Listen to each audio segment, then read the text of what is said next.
Oh my God. I should not be pounding Monster right now. I gotta get up at 2 in the morning.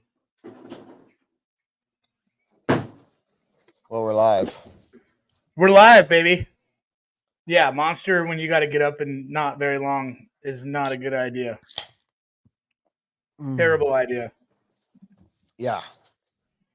We both got to get up really early tomorrow.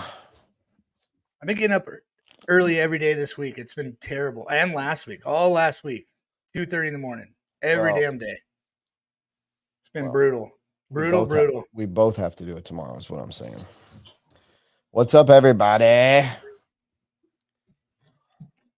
Old Mel Marks, dude, he was in the YouTube chat room or whatever that thing is where they say stuff at 8:30 hanging out. What up, Derek V. Ham, co-employee of the month? What is up, Tori Snow? What's happening? That's a cool sprint car he's got in his picture. I look old without my facial hair.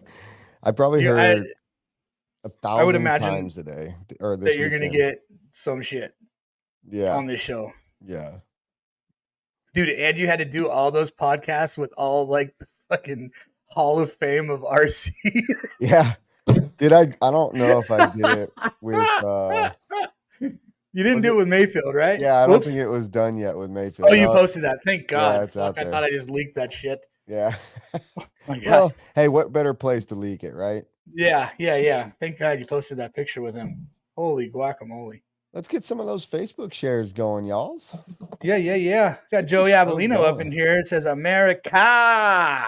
America, Joey. America. Well, we could definitely say that Brent is definitely sleeker and faster now. More arrow? Yeah, definitely more arrow. All right. On the Bendero. Pura Vida. Brent Dara. Pura Vida. That is a Costa Rica term. Yeah, I am. Did you know that? No, I am totally out of the loop on what's going on. Like, I can't see the Facebook comments because I can see him. Cody Thompson's watching.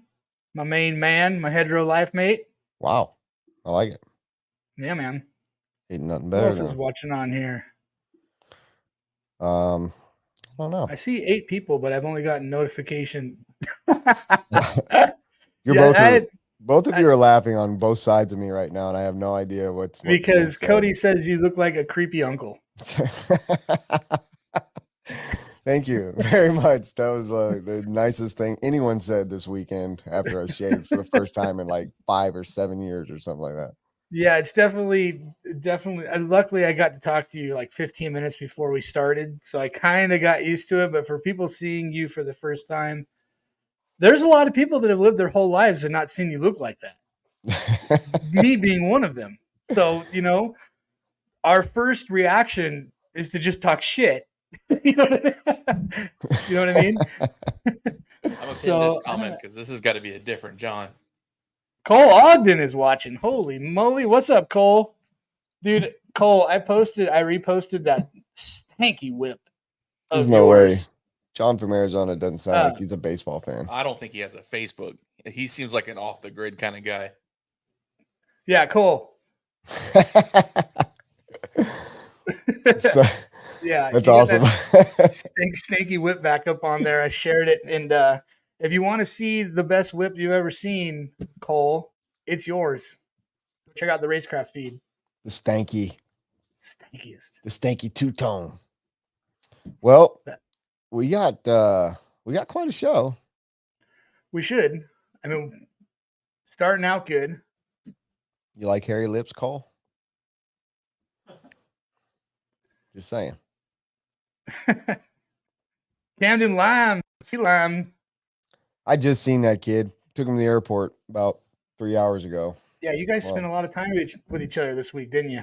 Actually, it was 5 hours ago. Yeah, Camden and Spencer and everybody, man. It was RC gathering out here this weekend. It was definitely wow. The raddest bunch of the young guns. There's that squad, man. They were all here. The only one that wasn't here was that I can really think of. It was B-Rose, yeah, but he doesn't run any 10 scale. I know he's trying to. Yeah, Sea Lime, thank you, and Spencer for I think you guys Yahoo'd out of the gas station for this beer, but thank you. Appreciate that. Hey, we got matching koozies tonight. Check that out. Only the best.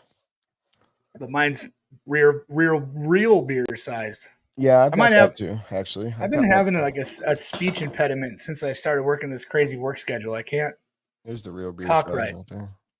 Always keep one handy. Nice. Ah, I know, right? so Cole is so right. What's up, Mike Fuller? What's happening, dude? I love how Mike Fuller he's been on every one of our shows. dude, Mike Fuller's At least in the comments. He's the shit. Well, he likes to get in those comments. He likes to slide in to those comments. He's got some zingers every once in a while. I hope to have some good zingers out of Mike Fuller tonight. Yeah. Well, I think you're going to once we get Dakotah talking. So yeah. Yeah, so if we got a good show. We got a good show. If you guys didn't know, Dakotah Phend is going to be on the show tonight, which is pretty awesome. Yeah, and fielding questions, not just talking. He's going to take some of those I hope good questions from the peanut gallery that we got out there. Yeah, it might. Yeah, we'll see what happens. This isn't your average. What do we call it? The most unprofessional professional RC show in the industry, to where the line gets pushed. Lines might get drawn. Who knows? Another thing, I got big news. I got real big news. This past weekend was the 1-year anniversary of Wheel and Trigger. Really? Imagine that. That is freaking awesome. I can't believe it's been a year already, man. Imagine that. 1 whole year. DJ Bronze League over there and I have been killing it.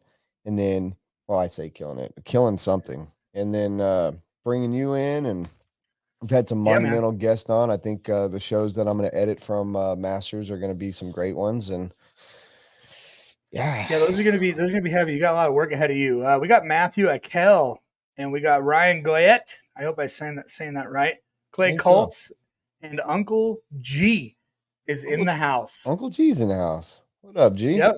New proud papa. I mean, the thing's definitely not like fresh anymore. It's been cleaned off. It's been, it's been worked in a little bit, his new baby. So congratulations to Garrett if we haven't said it on the show yet. Now I'm going to have to keep my neck up like this so I don't double chin Camden. Thank you. He did lose a bet. No, he shaved it for charity, correct? I shaved for charity. Yep. Yes. Actually, it's a family member who's going through breast cancer, so it raised a lot of money, and I'll do it anytime someone wants to put me to the test. Now I got to keep my head up like this so Camden doesn't comment on my double chin for a second time. That's the worst part about shaving your beard, is realizing you have like 5 chins. And I didn't know I had 5 chins until Camden told me. I definitely do. Oh, well, Camden, suck it. Nancy Phend, I believe that is a true fact. Dakotah was the first episode. 100%. 100%. He started it all off that night. It was a good one. I was just reading through the comments on the podcast website, and some guy said, I couldn't get through it. There was too much drunken rambling. He was talking about the first episode, and I was like, on Dakotah's? You just don't get it. The dude just doesn't get it. So, all right. Well, anyway, we do have a few things. Like I got a couple products, and I don't know I know that you were talking about something else. So I want to start this thing off and kind of get the or we can wait. We can hold it until Dakotah gets on. Let's do it. Let's get something out of the way. We got about 11 minutes. What's 6:09 to 6:15? How many minutes is that? I believe that's around 6. 6 minutes? Okay. Well, let's drop that intro, dude. It's like 18 seconds long. We hadn't even done that. All right. We dropping it. Boom. What is up? We're live. What? If you live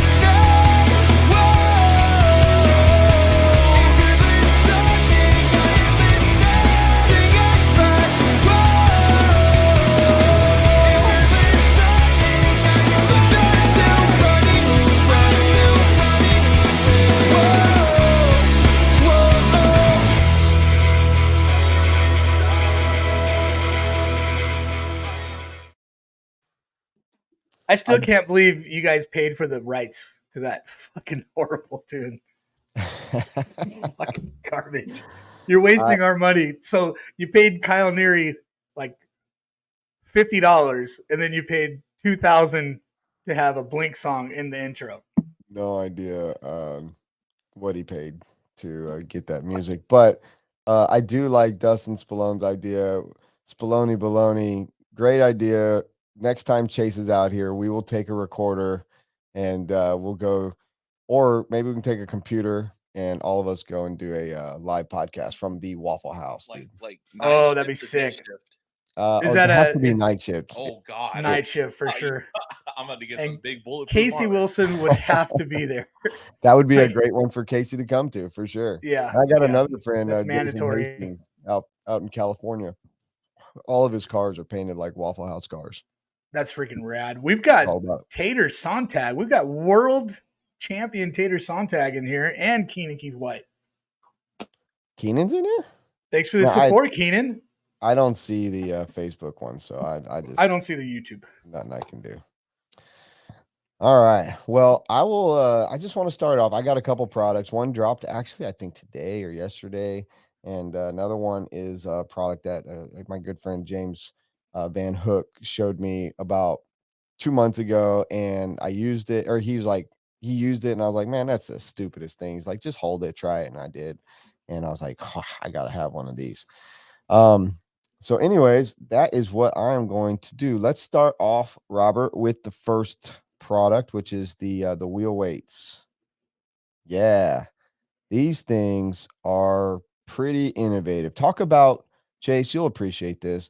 Talk about originality, right? No, for sure.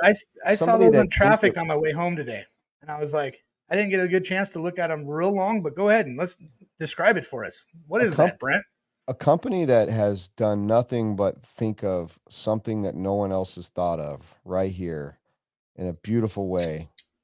I think that they're onto something. The big question is, obviously not using one yet, is that are they going to be easily tunable? I know a lot of people use putty and whatnot, but are they, is it ergonomical enough that if you put in one at a high spot, is it going to level out? But I really love the ingenuity of it and the originality. Somebody hasn't already made this. They didn't copy somebody. I really appreciate that.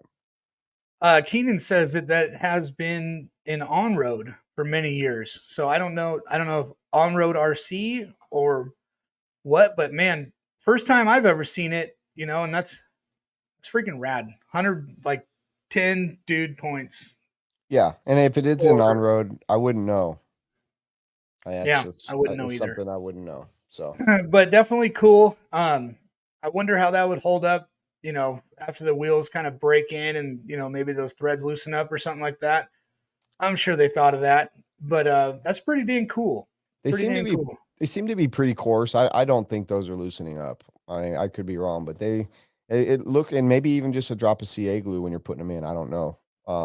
But they're, I tell you what, if those things work, we'll be seeing them on other people's wheels. I agree. Yeah. There'll be a lot of copying going on. Cookie cutter. All right. So the next one, this is the one that my buddy James brought to me at, I want to say, North Georgia Shootout this year. He's like, check out my new insert product right there. My new tabletop vacuum. What? Like, what do you mean tabletop vacuum? Like, we don't, like, I got a team brush. We call it team brush. Just a nice little paintbrush I brush off my pit board with. He's like, no. Dude, this. What? Dude, it sucks. Some guy had this at Masters? Well, yeah, he's at Masters and other races, but it is awesome. Fits right in the palm of your hand. You plug, it's chargeable, it's rechargeable, doesn't take batteries.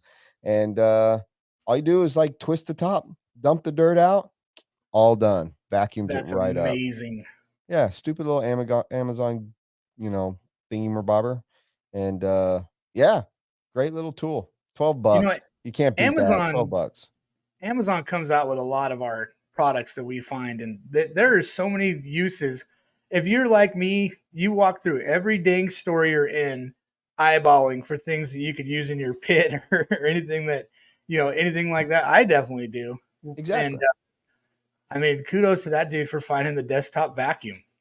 He finds the I wonder weirder if that stuff. would work for sucking like shock and diff oil out of your stuff. I wouldn't really think that's the direction I'd go with that product. What would you use? To suck because shock it looked oil like out? the nozzle was pretty thin. No, that was actually to blow. Oh, it's a blower. That blew like they showed it blowing the keyboard. Yeah. But when it sucks up, it's got these little brushes up underneath it and kind of feels like it's floating on the board. And yeah, so there it is. Can you see that on your screen?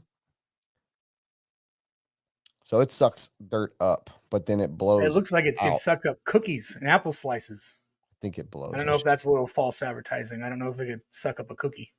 Maybe it's not blowing that. Maybe it's sucking. But that's not the thing I was going to use. I was just going to use the bottom of it, That thing's pretty neat. Anyway, yeah, two little quick products I thought you could also fart and blow it at somebody even faster with that. Or what if it would suck the fart up if you're pitting with a dude that was farting a lot? You could, if you want to suck somebody else's fart, but nobody's sucking up their own fart. No, you know what I mean? I'm saying your buddy, across the bench from you, and you're like, oh yeah, vacuum. Yeah, almost got me. Not this time. too quick for you, buddy. Too quick. Somebody, I can't. Or when you got a pesky gnar booger that you just can't get, you just shove that thing up in there, and suck it out. Suck it right out. There's a lot of uses for that. All right, we're done talking about sucking and blowing right now. All right. What's up, Jared Ment? What's up, Nick Mixwell? Who else we got in here? Cody's got some pretty good comments there that I'm going to fight with every last breath not to mention on this show. Maybe you. On your show. Thank you, BJ. Thank you. 10 years. That's good enough. I heard 10, 20, 30, 25, 25, 20. I heard all kind of different numbers this weekend. I'll take 1 year younger. Be just fine, but thank you. Notch Johnson, what's up, man? Notch has got a race coming up in 2 weeks, I think. Yeah, 2 weeks. What did you do this last weekend? Last weekend, what'd I do? Yeah, I drank beers and worked on the Volkswagen. Nice. Yeah, it's been apart for like 2 weeks, so I put my socks on in the morning and said, dude, today's the day. We're gonna make it happen. On Saturday. And then Sunday, I kind of piddled around the house and I didn't do much. Well, we had a little race and turned out pretty good. There was a few guys there and competition was pretty stacked. So, but man, I'm going to tell you the big topic this weekend, which we're going to be talking to Dakotah about, and is the track was freaking tough, dude. Oh my God. It was so tough. Yeah, it definitely wasn't for the faint of heart. Even on TV. Yeah. I was thinking things were breaking in my backyard from TV.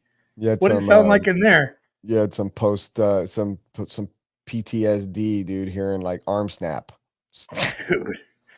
Brutal. Yeah, it was so we don't call it Masters of Dirt for, novices of dirt. That's not what it's for. It's always been made to be, it's funny because I said that one time, but I never really thought about, I also heard Joey at one point tell somebody, we call it Dirt Nitro Challenge, not Dirt Nitro Easy. It's the same philosophy, and one of the things that I do feel like, and we can definitely ask the Master of Dirt, the champion, is a lot of the pros were frustrated real early on, and I know why they were frustrated on Thursday, because the track was so hard that when you had all different kinds of cars and skill level on the track during practice, and we didn't do it by heat or anything on Thursday, that it made it real hard. It was calamity because other people were crashing, so on and so forth. But they still didn't figure it out perfectly until Sunday.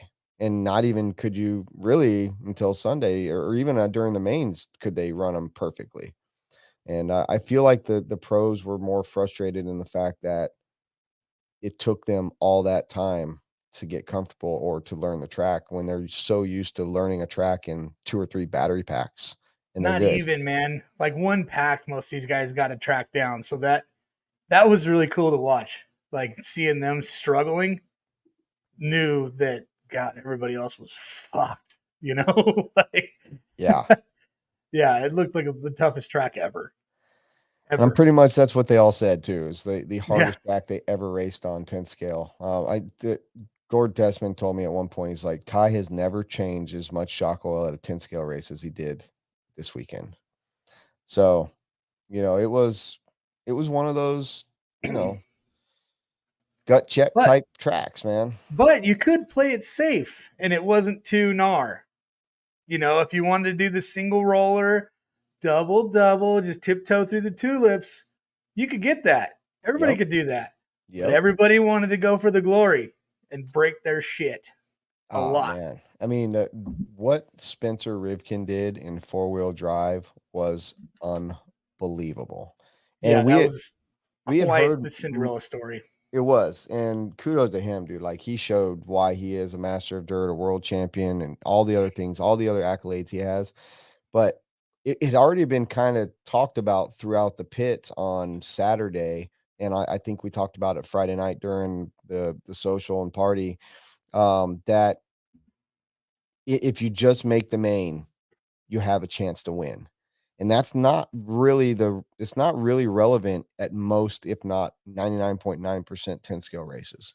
You really can't win from 10th in a 10 scale race at most tracks. It's not, you know, those guys have 99% consistency up front. They're not going to crash. Right. It's very rare. So get me if I'm wrong though. There was a pretty big pile up in that 4-wheel drive main that donated him a couple spots, correct? Yeah, he did. I think he picked up like 4 or 5 spots right off the rip. Yeah. And then he could pick one off at a time as he got to the front. And he did that, you know, and at that point, whether they knew it or not, I don't know if they went and looked at the points, but at that point, there was 3 points separating Dakotah and Spencer. So Dakotah would have had to lose if Spencer won it, Dakotah got 4th, then Spencer's your master of dirt. So Dakotah had to get it up into 3rd or better to stay the master of dirt. So you can't break your car, you can't crash and go backwards. Like, he had to play it safe. And that's one of the questions that I'm really looking forward to asking him is, did he play it safe once he got up into that 3rd spot? He was behind Mayfield. He ended up running Mayfield down, but was he just like in cruise control knowing that he had it? Or, you know, so that's one of the questions I have for him for sure. Nice. Before he comes on, I'm going to take a leak because I definitely don't want to have to take a leak when he comes in. All right. Well, I'll give some shout outs while you do that. Oh my goodness. Oh, I can't see the Facebook names. Yeah, crushed it with track time. I don't. Does that mean that's a lot? It was like, that was good. I don't know. I'm trying to understand that better. It's good. Crushed it. Yeah, but I get like with track time. I'm trying to wonder. I wonder if that means like they had a lot of track time. Oh, I got it. Never mind. He crushed it with track time, meaning he came from the D main all the way up to the front. I got it. I've got to find this video on Facebook so I can see what these people are commenting. I don't even get to. I don't see their names when they come through Facebook. Yeah, I don't see them either, except for some of them. I see some of the Facebook names, but not all of them. All right, let's see. I might have found it. All right, he's not here. We got a question if we'll be talking about Fall Brawl at all. Yeah, we'll mention the Fall Brawl. We'll talk about it. Maybe, I don't know. Who are these people talking? Well, Matty G won the Kinwald Classic, 2-wheel drive and 4-wheel drive. That was good for him. We're talking about some race recaps. That's bitching. All right. I think we're about caught up on comments there. What's up, Matt? Forget. Jared Kazkria. Brad Powell. Hunter King. The King. He was our flock foil. I mean, not our flock foil, our 10-foil durability tester out there this weekend. Oh, nice. Yeah, that was good. That you need to know who's going to be able to withstand if the product's going to be able to withstand the test. And I'll tell you, this weekend it withstood the test on a lot of cars. So, well, I'm sure you found a lot of them in the track as well. You know? No, not that I'm aware of. I had one come back and get returned because he dropped it on the ground and somebody stepped on it while in passing, like didn't know it was there. So we went ahead and just gave him another one. Should have got a brighter color. He might have just dropped it right as he was walking by. Who Yeah. knows? No, from what I heard, I mean, some guys did really well with them. I mean, we don't claim for them to be fucking bulletproof. You know what I mean? They're gonna break with the right hit. So, but we're really stoked with what they are. You innovated another product for someone to copy. So I give you nothing but credit. Well, I give most of that credit to Walker because we came up with that idea, and he's the genius behind the laptop that makes it happen. Yeah. Well, and it's sorry for Walker. It's going to get copied. Yeah. So, what's up, Lindau? Davis Taylor. Sorry, I think your question got answered. Edgar Ortiz, what's up, man? Yeah, who is Nemo Buggy? That's what the world wants to know. Who is Nemo Buggy? Mike Fuller hit it on the head. So I couldn't agree more. On Sunday, when everything was on the line and they were starting heads up, the racing really was phenomenal. There was some very, very great races. And when you start looking at that top level stock racer or pro racer in the mod classes, and you see one guy double, one guy triple double, and they're kind of hopping in and out of the rhythm section. I was on the edge of my seat when guys were doing that, because you know that the possibilities of them colliding in the midair are so high, and they're all just like dudes doing different rhythms. It was insane. Yep, they're just whipping it and going side by side with no fear whatsoever. And there was some, corner jump passes that were sick. I can't recall. I think maybe Aiden Horn had like a rad one where, on the off the ski jump straight, you had the single turn, single thing where like somebody would like do something and he just freaking skied over somebody. It was funny to see how once that fence fell down in the mains, or was it qualifying? The fence fell down. On that cut section. Yeah, it was qualifying. Yeah, how the pros and everybody that was ready for it just immediately started going for it on that turn. Yeah, they're like, "Oh, no boundaries. We're going for it. We're sending it." Yeah, after Tater did it in the dash for cash on the coming down off the double of the big step up, we had to stop that because it was getting. It was just it wasn't meant to be like that. We didn't want to go put a pole or anything out there, but Tater did it, and then Brock jumped into him on the next lap, thinking that if he's going to do it, I'm going to do it, is what it looked like. But I kudos, big time kudos to those guys defining that speed. That's the difference of a top driver and guys that are just trying to figure the layout out. So it was pretty rad. I can't remember who exactly was that. Tater that did that one that got like the replay and all that stuff. Well, I didn't watch off the step down. So. Off the step down, he like jumped that turn and like passed somebody and landed right in front of him. Was that Tater that actually did the jump? No, well, Tater. Somebody jumped in front of him. Tater corner jumped it first, the lap before that, and then Brock did it the next lap, and that's what you saw is Brock hitting Tater. So Tater did it the lap right before. All right. And Brock was right behind him, so I'm sure Brock saw it, and he's like, "Oh hell no, you ain't gonna do that." So it was Brock that did jump into him the next lap. Okay. And that was during the dash for cash, 4-wheel drive. I don't know. The angle looked like Brock did it pretty fucking good. Was there I don't want to. We don't have to do a deep dive on it, but it looked really good sitting on my couch.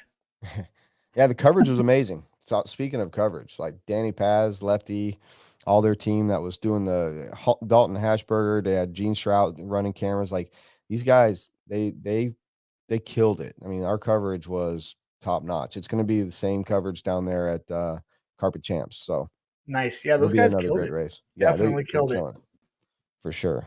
And shout out to Gene Strout for jumping into that wheelbarrow. That was amazing. Oh, dude, the hooligan race. Let's talk about that. Freaking Lee Setzer up on the driver's stand about 3 minutes in yells, "I'm gonna get that money." And everyone's just kind of laughing, and it's still a lot of time left. Something can happen. I mean, it just takes you getting stuck on one thing and flipping over. And, he was the only one with the balls that was jumping down the step down and then hitting the double. And that's, I think, where he was getting all of his time right there. Yeah, He was and nobody else was doing it. He ran down Evan Vale and passed him. Yeah. And then never Man, looked back. I wanted Evan Vale to win that so bad, dude. Yeah. So bad. But that would have been so insane. But think about this. I don't know if anyone really, thought much about this, but I got to thinking, I was like, okay, if you're still in the race and you can't win, you try to get in the wheelbarrow. Right? Yeah. Dream shroud. Exactly. But think about, but still, it's not. What if somebody would have jumped in there because they also knew they couldn't win the race and knocked you out? Ooh, that would have been even sick. tougher and even more risky. Yeah, I mean, I'm glad that Gene got it, and I think dude, you could feel the place shaking. The crowd went so crazy when he did it. Yeah, it was epic. It was freaking rad, and you could. It was so funny because on the feed you could see like Gene's wheels poking out, like he was trying to get out but couldn't get out. No. He put it in there on purpose. No, I know he tried to put it in there on purpose, but he was trying to get out and keep going. He was like, it's kind of like when you get somewhere and you're like, what do we do now? Yeah, it was really good, and the whole race was good. It was the hooligan race is always a sight to see every year. Lee killed it, and he won $1,700. I know. We shot $100 in there too. Yep, and shout out to can't wait. Who got it all going was Ed Henley from Hoosier. We got up to like $800 or $900, and he's like, "What do I got to pay to get it to at least what we had last year?" And I did the math on my phone right in front of him. I was like, $450. He ripped out 5 $100 bills, and I gave him a 50 back. And we're like, all right, we're at 1,300. Let's go. And then the next thing you know, everyone else that just fired it up, man. Got all the way up to 1,700 without the wheelbarrow, 1,800 with the wheelbarrow. Or if no one landed in the wheelbarrow, then Lee would have got that $100. Oh, wow. So that's why somebody had to jump into it, or it would have just been given to Lee. It was I thought Evan had it. He played it too safe. He thought he had it. He played it safe, and you could see he knew Lee was coming, and he started to try and push it a little bit, and there it was. He got stuck on the ladder 3 laps in a row right in front of me where I was sitting with everybody. But shout out to him for having reverse. Yeah. There's no rules other than you can't go backwards, I think is the only rule that we give them. I don't even know if we give them that. Well, you can't win going backwards. But very good stuff. We have our guest. Our guest has arrived? Yes, he has. Badass. Here we go. I got to change some stuff. Here we go. Uh-oh. Let me change that. Oh. What's wrong? Where's it at? Sorry. Now we can see you. There we go. What's up, guys? What's up, dude? It has been a long day, but we made it. You're home. Yes, I'm home finally. So you have that's good. Took me a minute to get logged in here, but just all good. We know technology is not your thing. Definitely not.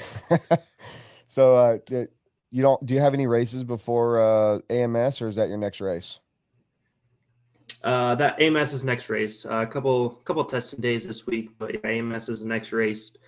Kind of got my ITSCO cars mostly ready to go before Masters, so that was kind of nice. So just have to get some carpet stuff ready to go for Florida Carpet Champs. Well, that is awesome. Chase, what's up, man? What's up? How's it going? Good. Man, you killed it out there. Took it. Thanks. Yeah, it was man, it was a hard weekend for sure. The track was gnarly, and fortunately, main day was able to really kind of show up in the mains and do what I needed to do, and that's kind of like the best driving I had done probably in a long time. Tool drive. I drove pretty much mistake free. Can anybody hear my dog? I don't know if he's coming in on the mic or not. Yeah, a little background noise. Dude, Ollie. Come on, man. I just figured that was Dakotah's dog being that we hadn't had that sound the entire time. I was like, you can't tell Dakotah to tell his dog to shut up. Yeah. Sorry about that. But yeah, great job, Very man. good. Killer Thank job. you. Yeah, I know it was a good weekend. Was there at any point where Yeah. you're like, I don't know, man, this is pretty gnarly? Yeah, I mean, I started off kind of on the wrong foot. In two-wheel drive buggy, the first round, my slipper backed off. I think honestly, just with how much we're using the slipper on the track and stuff. So threw a fresh nut on with some Loctite, and then was good to go. But I was in the B sort for the second round, which fortunately it was a pretty stacked B sort. There were some really good guys in there, so I kind of could kind of get like a good idea of what the pace was pretty quick. And really didn't have any carnage or any issues in that. I had a couple of mistakes on my part, but was able to get a pretty clean run in. And then the A heat was kind of a mess in Q2. Everyone was kind of banging into each other, and I was able to get the TQ that round, and that really kind of got me going. But then obviously, in the third round, kind of had to decide like how much do I want to risk it? Because if I have an issue or break, which was easy to do on this track, then I'm going to be in the back of the pack. So I kind of had to decide there, but luckily I was able to get a really clean round 3 in. Everyone was pretty fast. It was really just came down to the mistakes, and was able to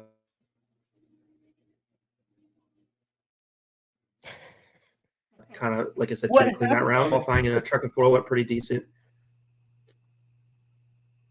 We lost you for a sec, so yeah, we break it up just a little bit. But man, it sounded like you knew everything that happened, man. How do you remember everything that happens like that in a race weekend? Because I watched it all. You totally outdid me. I'm glad I did zero homework at all. Yeah, no. I'll after I get the next race, this will get like deleted out of my mind as far as all the details, and then go on to the you're next not one, your everyday. You're not an everyday Joe Born horse, that's for sure. Someone will get that reference someday. Yeah, they will. So I got a question for you. Like when you found out, or when you were checking the points out, and you knew right around where you were at going into 4-wheel, did you race the points to make sure, or were you still trying to freaking catch Spencer come out in that race? I mean, you kind of went backwards. You had a little bit of a crash, or you were part of that early pileup, weren't you? Yeah, I was part of the pileup in the beginning, and pretty much went back to last, and then I can't remember. I think there was kind of like a little bit of another pileup, and I kind of got around that in like a mid-pack position, and then went through the front section on the tabletop and just kind of was a little bit offline, just with kind of all the cars around and how I had gone into it, and just kind of didn't adjust accordingly, and flipped there. So pretty much after lap 1, I was in 9th, so pretty much the back of the pack, and then kind of had to figure it out from there. Most of the guys were pretty nice to me. They kind of, when you get to that point, whether it be like A3s at a typical race, or when you get to the race like this, people for the most part kind of know what's going on and stuff. So there's definitely some nice racing going on there, which was cool, and kind of just slowly worked my way up. I knew I couldn't have any really mistakes or have anything crazy happen, so I kind of just tried to take my time. 10 minutes was a very long time out there. It felt like 30 minutes. For sure. So I knew I had time. Definitely helped out with that start, having that extra time there. Yeah, definitely. It kind of just, like I said, it felt like an endurance race out there. So like I said, I just took my time. 4-wheel drive was really easy to break out there. And once I got into third or fourth range, I kind of knew I was where I needed to be at. And Spencer was probably 7 seconds, 8 seconds out in front compared to where I was at already. So I kind of knew, I probably wasn't going to catch him based off of speed. I was really just going to depend if he crashed or not, or had any issues. It's easy if you crash on that step up there, it could easily be 5 seconds. So I kind of knew I still had a shot, but really just depended on how things happened, and really wasn't fully in my control. So kind of just took it for what it was worth, and tried to not do anything too crazy. And then I kind of caught up to Ryder with a few minutes left, and kind of just chilled back there. It wasn't worth, trying to do anything crazy to get by him. He had a good pace, and we had a pretty good gap on 4th. So kind of just tried to settle in. If you got to pull the Dungey card every now and then and not win a race and still get the championship, I mean, dude, by all means, take it. You know, Spencer had the underdog power, man. He was Rudy out there. You ever seen the movie Rudy? Yeah. He went all the way It's from been the a while, bottom. but yeah. You know what I mean? Yeah, Like, he was it's going hard to fast. beat that. Yeah, he was going fast too. He definitely kind of had a little bit of a chip in his shoulder going into that race. For sure. And yeah, he was moving pretty quick. So yeah, well, good stuff, man. Spencer coming from the back was just one of the most incredible 10 scale drives I've ever seen. And just for him to come out of the D, he had to win or finish second in 4 races, just with one car. And the B main, just finishing first or second in the B main, which he finished second behind Bo Jornhorst. Shout out to S-Works and Bo Jornhorst. But for him to come from 10th, now, were you hearing the same things I was hearing, where everyone, or where people in the TLR camps talking about if you just make the race, you have a chance? Like, was that the mentality because of how tough the track was? Yeah, for sure. I always, my mindset, like I always want to try to start up front. I'd rather just be the guy up front. But yeah, for 100% for sure. I mean, you saw I don't know exactly, but he was definitely top 5, maybe even higher up than that after the first lap. So, he got those first positions right away with that pile up. And, from there kind of just picked everyone off like relatively quickly. I think he was probably out front within the first 2 minutes. And then from there, just kind of created a gap right away and did his thing. But yeah, I mean, it's tough. There's a lot of things that have to go right and he had to drive good. I think he was telling someone, how, I just, it's, people were thinking it's easy to move up to the D and the C, and, when it got a little bit harder in the B and, whatever, but there's a lot of things that have to go right. And there's a lot of things that can go wrong. So it's, it was definitely not easy to do in any of those mains, really. No, and in a couple of those lower mains, he got out to the front and then actually had a mistake and dropped down to 3rd at one point. I think in the C or the D, So those guys, they were on his heels if he was going to make a mistake. So he definitely had to keep it together for all those mains. It didn't look like it was just a walk in the park. No, and you think like he started in the back of the pack in all of the mains.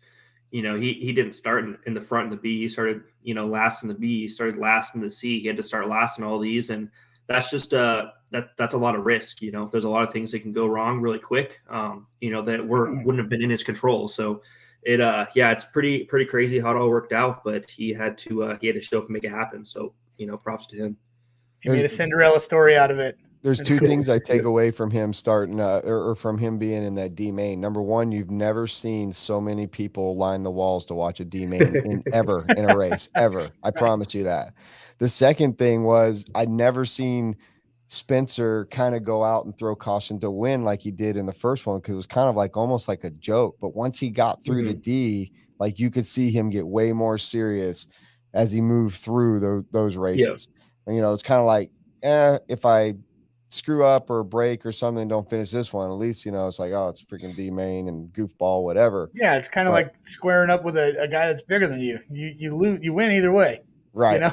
So you could tell the differences coming from the D. But the sheer fact that everybody in the pits for the most part was watching the D main of 4-wheel drive was pretty impressive. Yep, for sure. It was. Could you imagine what's happening? Could you imagine being one of those guys and like, okay, there he goes, and then wait, what? Like passing Spencer, like, oh my god, I can't believe this is happening right now. There he goes again. It was nuts. For sure. Yeah, and correct me if I was wrong. I didn't realize this, but someone was telling me that if, like, to actually be in the hunt for the overall, you have to be in all 3 A mains.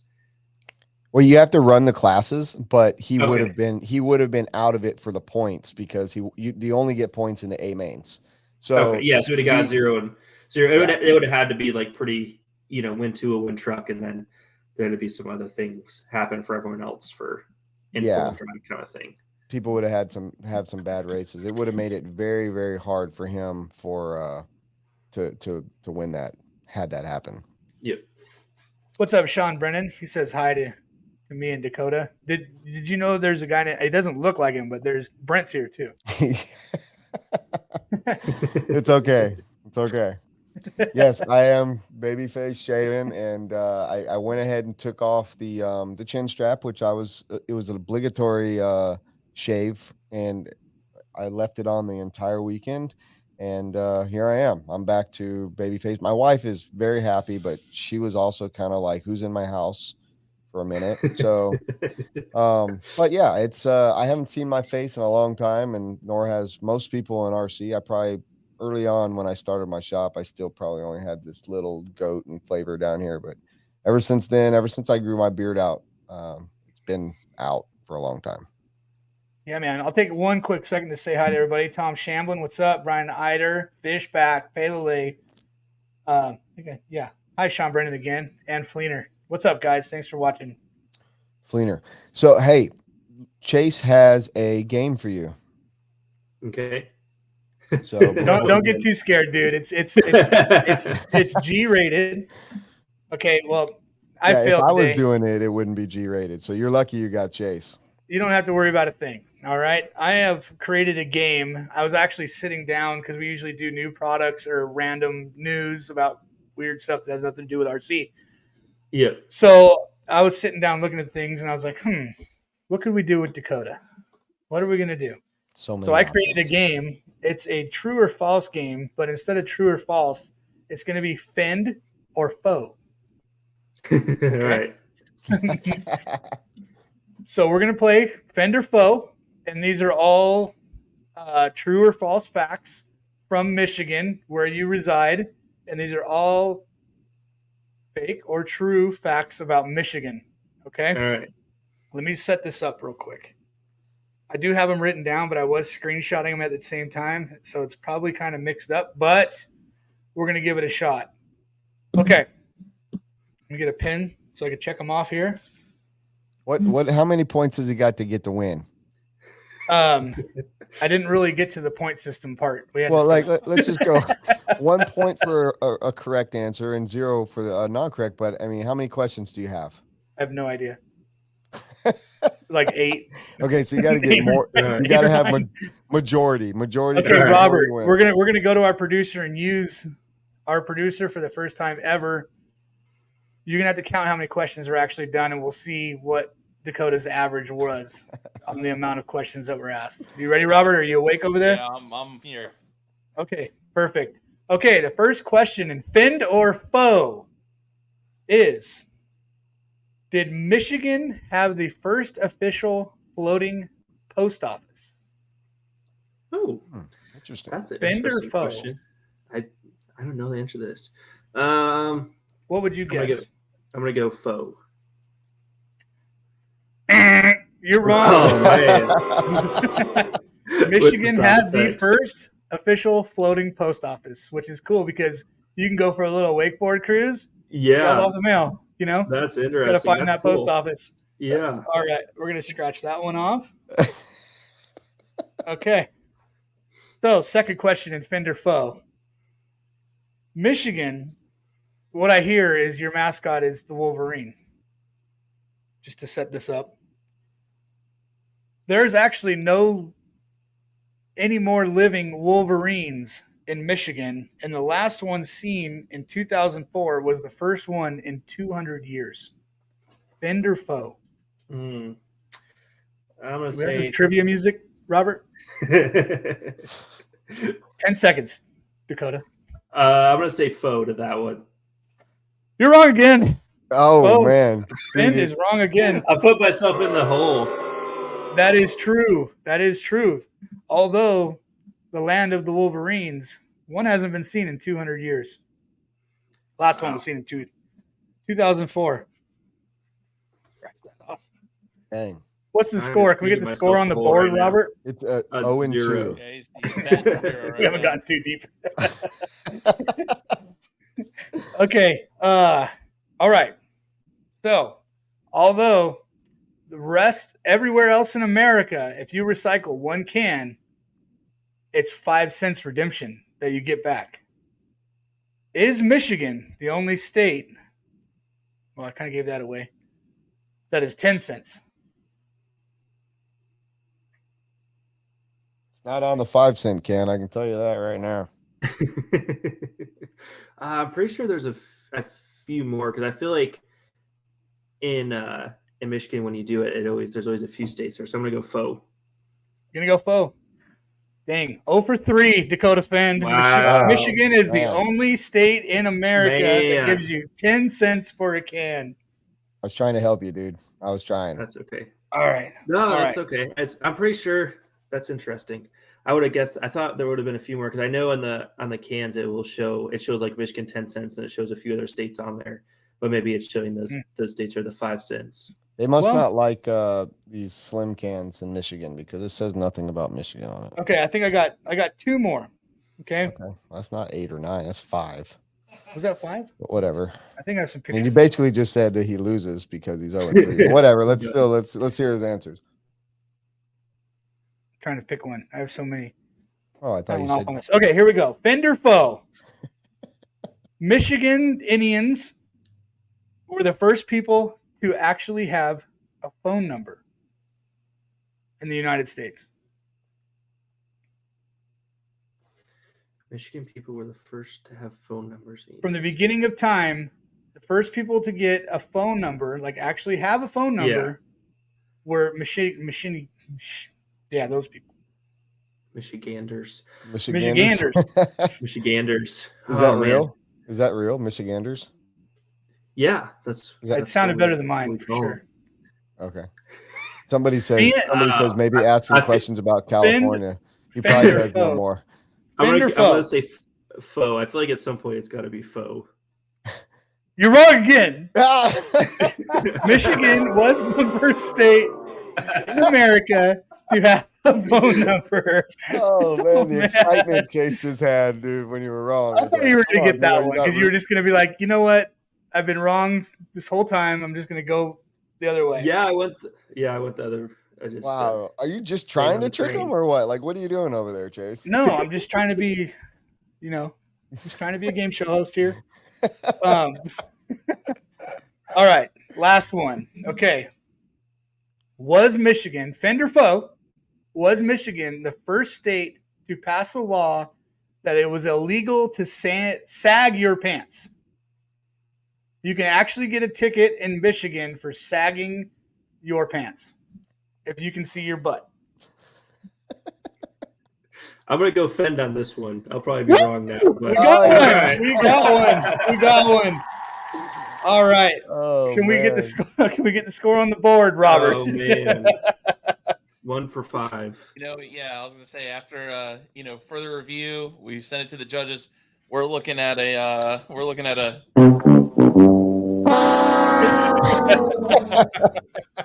All right, cool. Thanks for playing Phend or faux. We really pissed off Bo Jornhorst because he feels that we robbed his Bo or Joe segment that he thought he was going to bring on.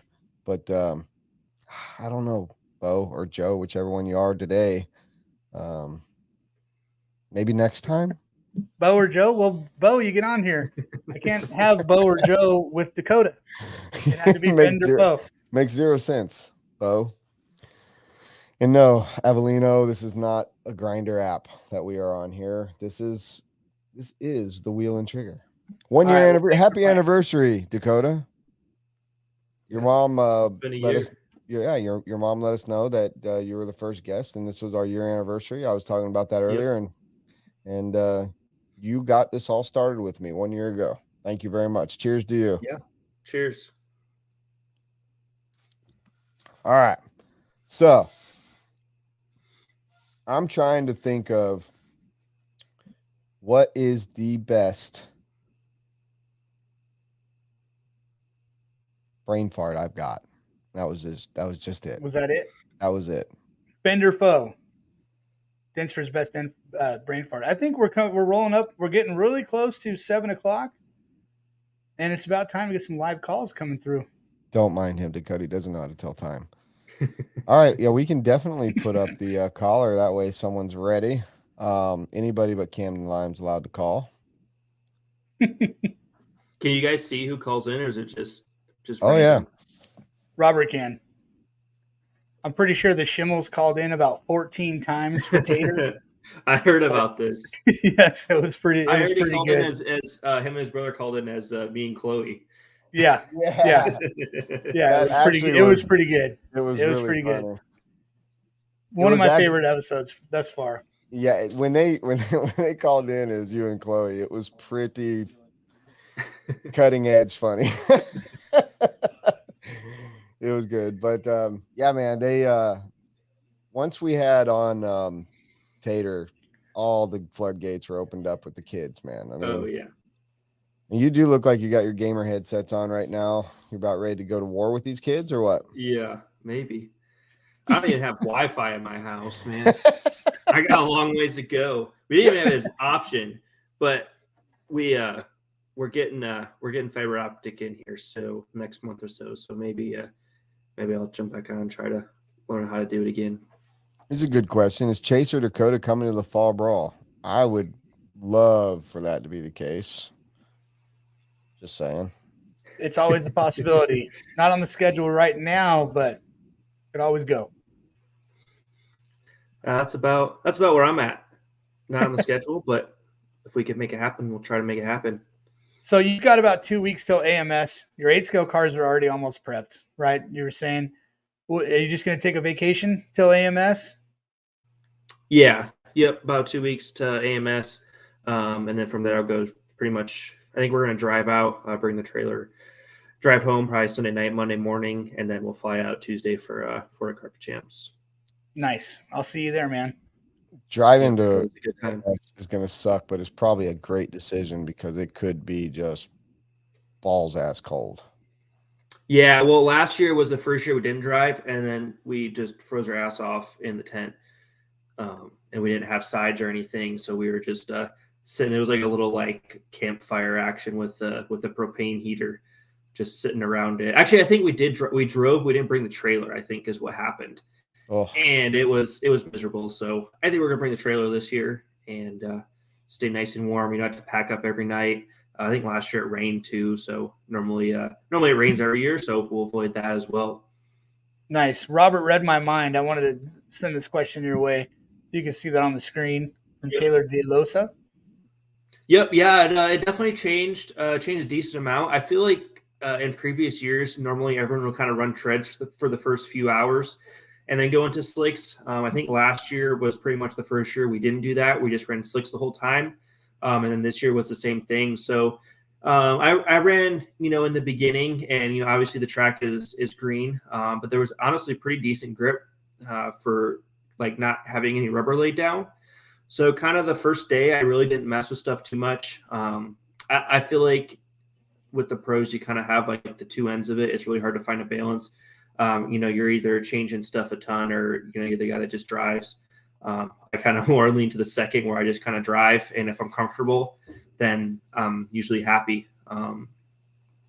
So I really didn't change much the whole first day. Kind of just drove my tool drive around, drove truck I think one time, and was like, yeah, it's pretty decent. Once the grip comes up, it'll just have more grip, and that's that'd be fine with me.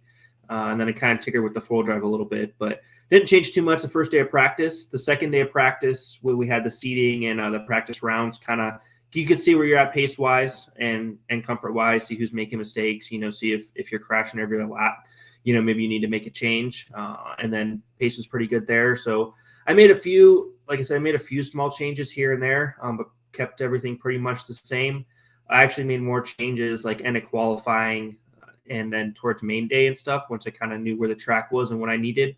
So four drive, I was kind of just trying to find a little bit better balance, and there was some like bumpy sections of the track, and then also with the landing and stuff. So I messed with the shocks a little bit, trying to get the car to land a little bit better, be a little bit more plush around the track, and that was about it with that. I also worked on just trying to get the car a little bit less twitchy. Once the grip came up with the four-wheel drive cars, it can kind of get a little bit gnarly with the bumps and stuff. It made the cars pretty edgy, so worked on that some. Truck, I pretty much left alone, just kind of tinkered here and there a little bit, but truck's always pretty decent, and we have a pretty good setup with that. So left that mostly just how it was. And then two-wheel drive, I did actually make a pretty big change going into the main just to get more grip in the car. And we had the aiming practice, so I was able to kind of mess around a little bit, made some changes just to get some more grip in the car. I felt like, towards the end of qualifying, I was kind of starting to slide a little bit in those off-camera sections. And I think my car actually felt tippy because it was sliding and then catching. So I got some more grip into the car, and it was great for the main. Yeah, you dominated. Looked like you dominated 2-wheel and 4-wheel. Truck.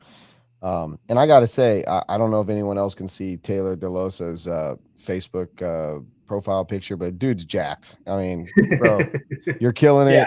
I love it. And thanks. That's a fantastic question. I think we got a caller though. And they just hung up. What? Yeah, Oh man, they were waiting patiently and just hung They got up. Not stage patient fright. enough. Yeah. Stage I right. mean, All right, we got one more question, or another question from Cody Thompson, which is probably something that a lot of people want to know. If you could pull that up. Yep. Yeah, that's a great question. Pretty dang different. Cody just went, shit. Yeah, about as different as you can get. With the 4-wheel drive, different sway bars, different pill locations.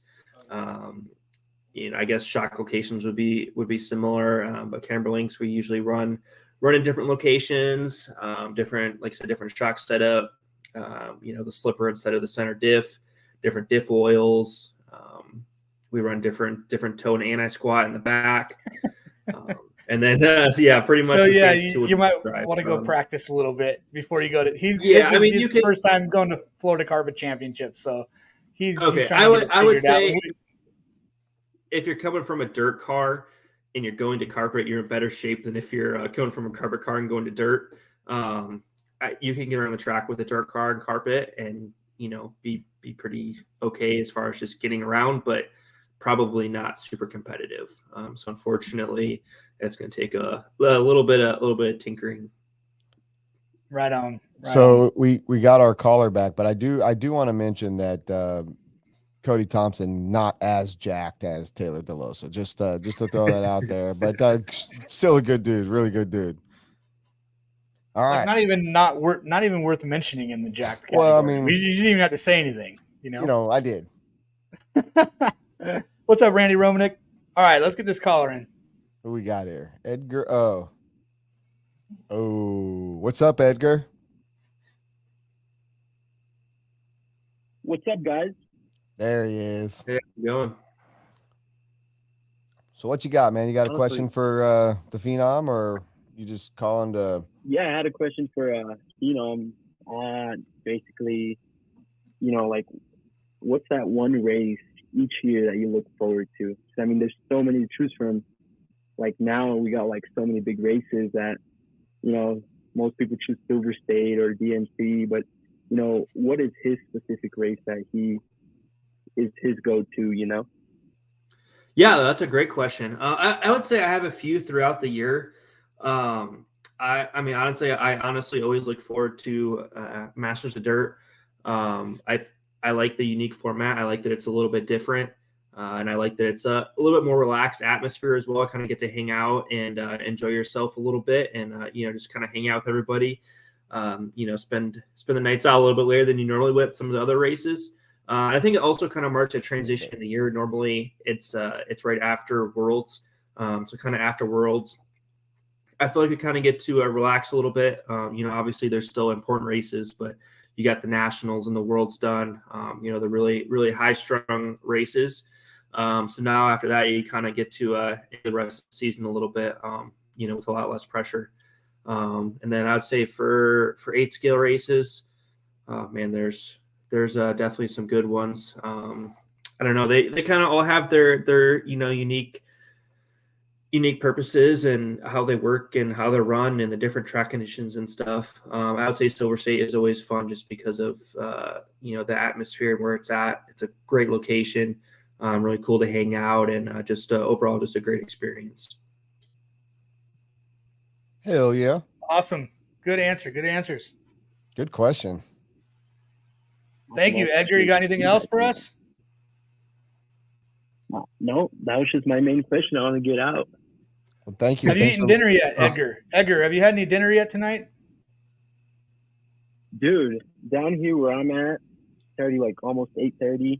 But yeah, I've already had dinner, everything. I'm just doing some homework, listening to you guys. You know. What'd Awesome, you eat, man? Dude, so like I'm on the Mexican side, so like my mom makes these green enchiladas with melted cheese, the rice, the whole 9 yards. I'm dude. so hungry right It's now. good dinner tonight. That sounds phenomenal. Well, thank you so much for calling in and listening, dude, and get that homework done, homie. And yeah, damn, food sounds appreciate amazing. you what you guys do out here. Thanks, brother. Right on. Thanks for calling in, Edgar. Thanks, man. Night. Thanks. So we do have another good question right here, and I will oblige. I can talk about this. I will glue hair to my face for double what what was take. So about 16 to 1800 bucks. That'd be double for charity. Like buy some hair extensions and cut them up, or he's gonna go to like a barber shop and sweep the floor. I've got a barber shop two doors down from the studio. All different colors of hair come through there. I will do like a full brindle beard for 1800 bucks if you guys want to do it. 1800 bucks. That's the number. I'll do it I'll leave it on for 3 days. Pictures and everything. Awesome. That's all I got. Perfect. We need another cool. Hey, someone's wondering if that's a flamingo shirt. Okay. Yes, it is. It is a flamingo shirt. It was Lenny. I was trying to save it for Florida Carpet Champs, but I couldn't. I just couldn't keep it locked in that long. You know? He literally got on in the pre-show meeting and is like, check out my shirt. You like it? It's like, yeah, it's rad. He's like, I couldn't wait. I wanted to wear the Florida Carpet Champ. So that's a true story. Here's a good question. Dakowitz. Yeah, great question. How many times did you wreck over the course of the weekend? I know you keep track. Oh, that's funny. The important thing is I crushed less as the weekend went on. Do you think that's the goal? I might have asked you this, just you and I the other night, but I'd like other people to know your opinion because I think it's true. I feel it's true that it was frustrating for the pros, and I heard a lot of rumblings like this track sucks or I'm never coming back. There was all kind of different things early on when practice was a little bit of chaotic, but as the racing went on, I feel that went away for the most part. But do you feel like the pros that were upset or frustrated, I don't even want to use the word upset, but more frustrated, were frustrated because that you guys are so used to figuring out a track and first few battery packs, and you're not used to, I don't want to say suck, but crashing and sucking for that long? I think that was a part of it. I think a lot of it, honestly, was, I mean, that track was obviously harder. And with it being open practice, it was really hard for us to ever actually like get a clean lap in to be able to figure the track out. Just because there's a big speed difference when you have a harder track. That speed difference and consistency is magnified by quite a bit. So I think it was really hard for us to actually. I think it for sure it took us longer to adapt and figure out the track, but I think that it made it take even longer because we would go out and do the 4-minute practice sessions, and we would only do 2 or 3 laps where we weren't in a pile up or hitting an upside down car or having to kind of change our line or not do the rhythm section because there was cars there. So I think that was part of it. I think it would have been, a lot easier. I'm not saying to do this, but I think it would have been a lot easier for us to figure out if we had if there was like a separate, pro practice session or almost like AMS, like assigned heat practices or something like that. Yeah, I think it still would have taken us longer than normal, for sure, to figure the track out. But I think it would have been a little bit easier than what it was. We were getting beat up out there for sure. Everyone was with their cars and stuff. So I think that probably led to the frustration probably the most out of any of it. I think you saw by main time we were able to, be pretty consistent. There's obviously, if you get out of a rhythm on this track, it was really tough to get back going again. You'd case a rhythm section, and the rest of the track would instantly get 15% harder for the rest of the lap, and then you get back into a little bit of a rhythm, and then it would kind of get easier again. But yeah, it was a tough track. There was just a few sections that just wanted to kick your butt, and figuring those out. And also the track did change a little bit as well. The double, triple, the jump faces were getting beat up. But honestly, for how much abuse they were taking and what the faces or the lips look like, we were able to still pretty much jump everything, pretty similarly to how we were and practice without anything, crazy going on. We weren't going upside down off of jumps or anything like that. So right on. So there you have it, Brent. Got it down. Pro or skill separate practice sessions. I expect nothing less from those guys to get it down. It just took them a little longer than normal. That's all. And it made for great spectating from the couch. Good Lord, you'd think somebody'd have it, and then it's just going back and forth all the time. It was really a breath of fresh air, kind of. Probably not for you guys. It probably was quite frustrating having to wonder, have butt pucker, 5 butt pucker sections of the track. Yeah, for sure. It made the race feel a lot longer than it was. And you saw even in qualifying still, I was talking to a couple people about it. When's the last time you've seen someone, TQ a pro class for a round and have 95, 96% consistency?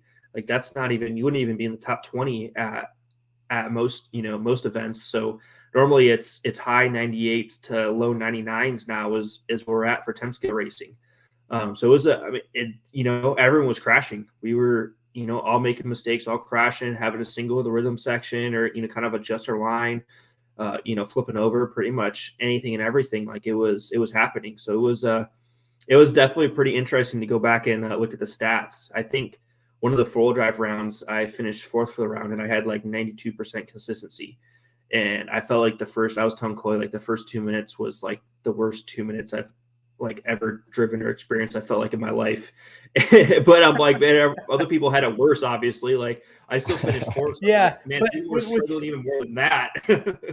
With such an elite event like that, don't you think the track should be more challenging for you guys? Because most of the time, like Brent said, the tracks watching on TV, they look fairly easy to you guys. All the rhythms and all that stuff, you're just figuring out timing and where to grab the last little millisecond of speed. Now, did you, even though it was hard, did you deep down enjoy the difficulty of that track? Yeah, no, I enjoy challenge. I usually prefer the more technical tracks, where you have to really time things out and get into that rhythm and, decide. There was different lines and stuff we could take in the middle section, and you saw in full drive, everyone was taking different lines in the beginning, whether it be double, triple, or triple double. And then same thing with the step up. You could do double double, which is a little bit faster than the triple single, but it was a lot harder to time. You kind of get the car scrubbing speed up the face, and sometimes you wouldn't get that pop. And I would say you're clearing, you're trying to get enough speed to clear the step up and not clip it, but then you're jumping farther into the face already. The double right there. Yeah. Sure. Yeah. That was there was really definitely a small tuning window right there for landing off of that step up. Go big and clear it, or just barely skim it and land perfect for that double. So, the jumps look really hard, but looked very rewarding for proper driving. It was awesome. It's how it should be, I think. Yeah, but also frustrating as shit. But you got to be in 2 of the 3 money races, and you won $100 in the Dash for Cash, and I'm pretty sure you probably spent that on mini golf on Sunday night.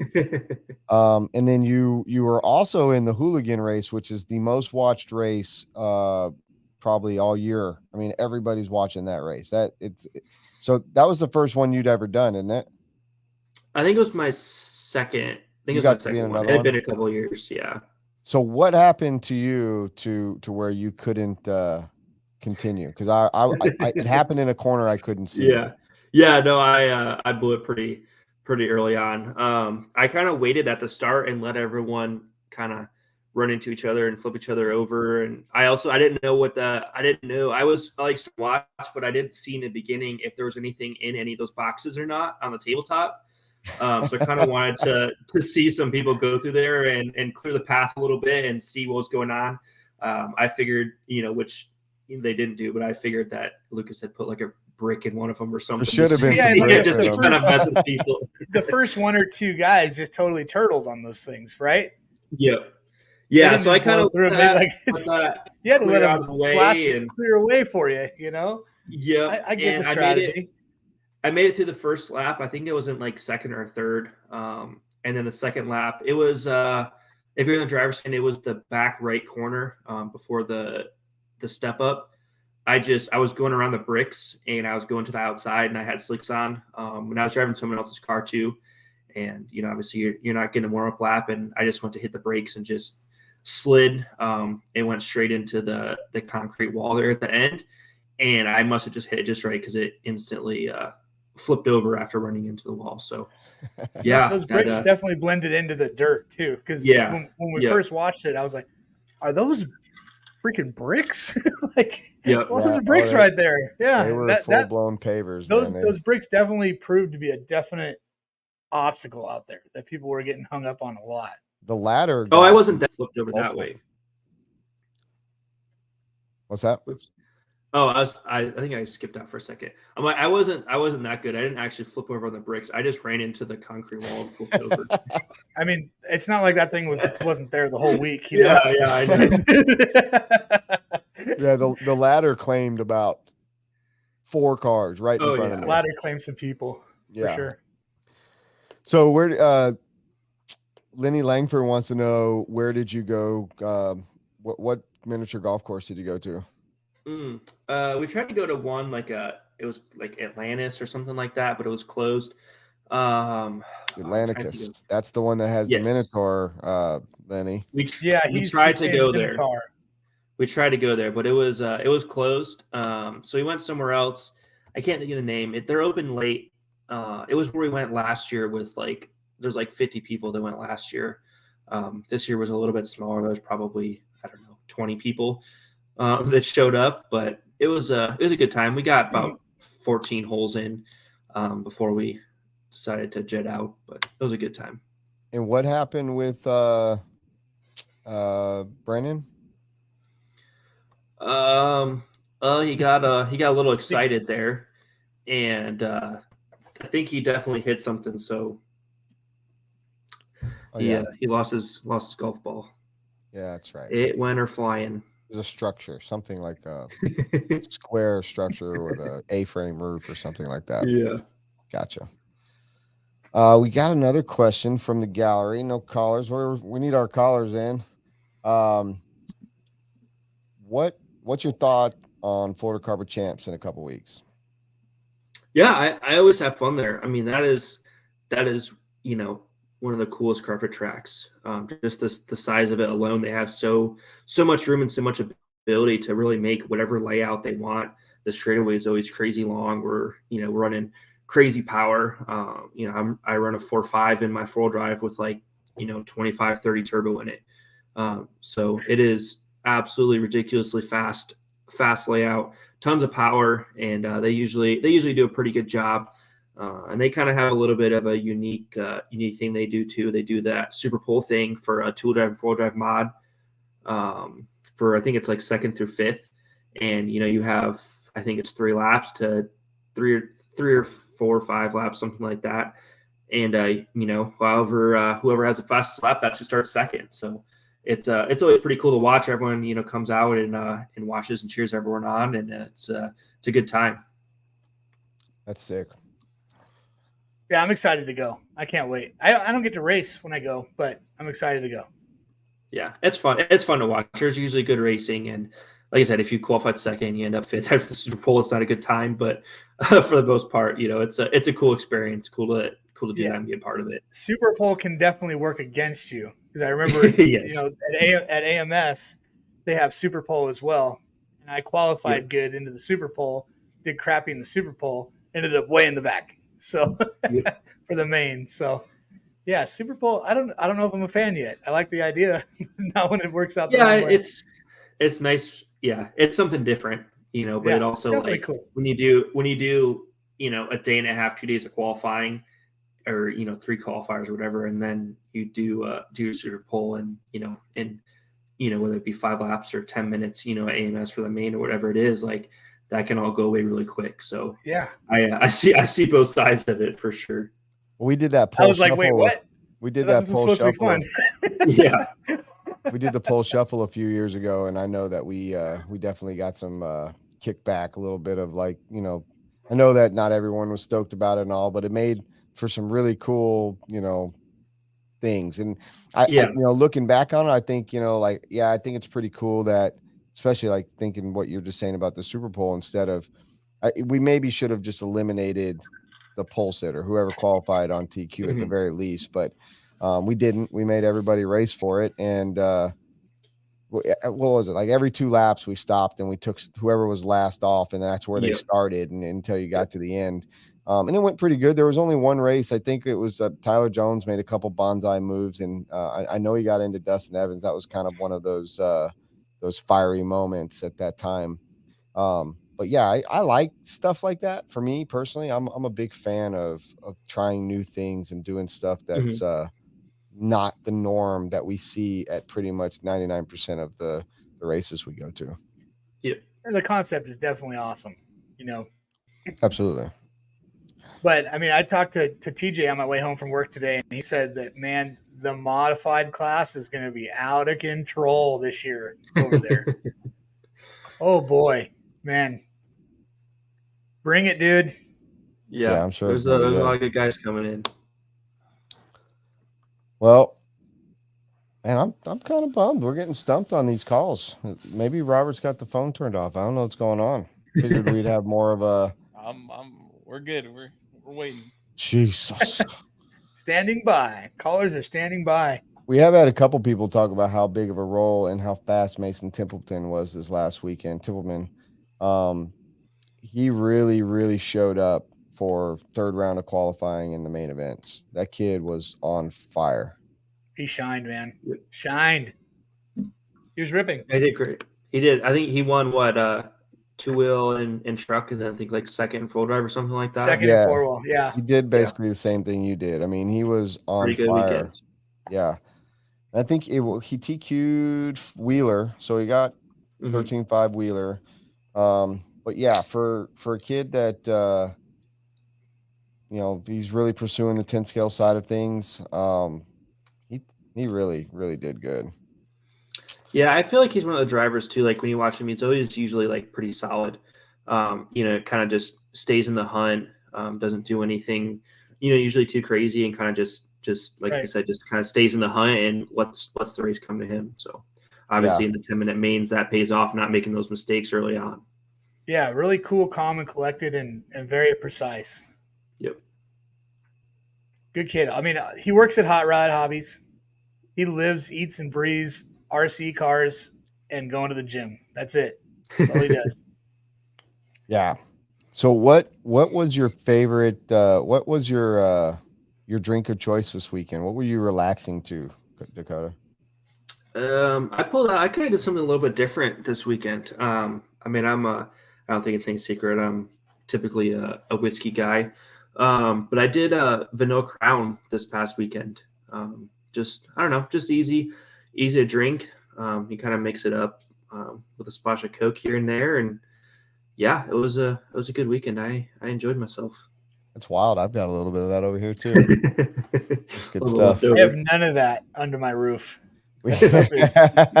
Poison. I also broke out some shout out to Brad Smith, who brought me a really nice bottle of this what's it called again? Mi Familia tequila, and it's got its own like shot glass in the top. Hopefully I don't spill it on my computer. That would suck.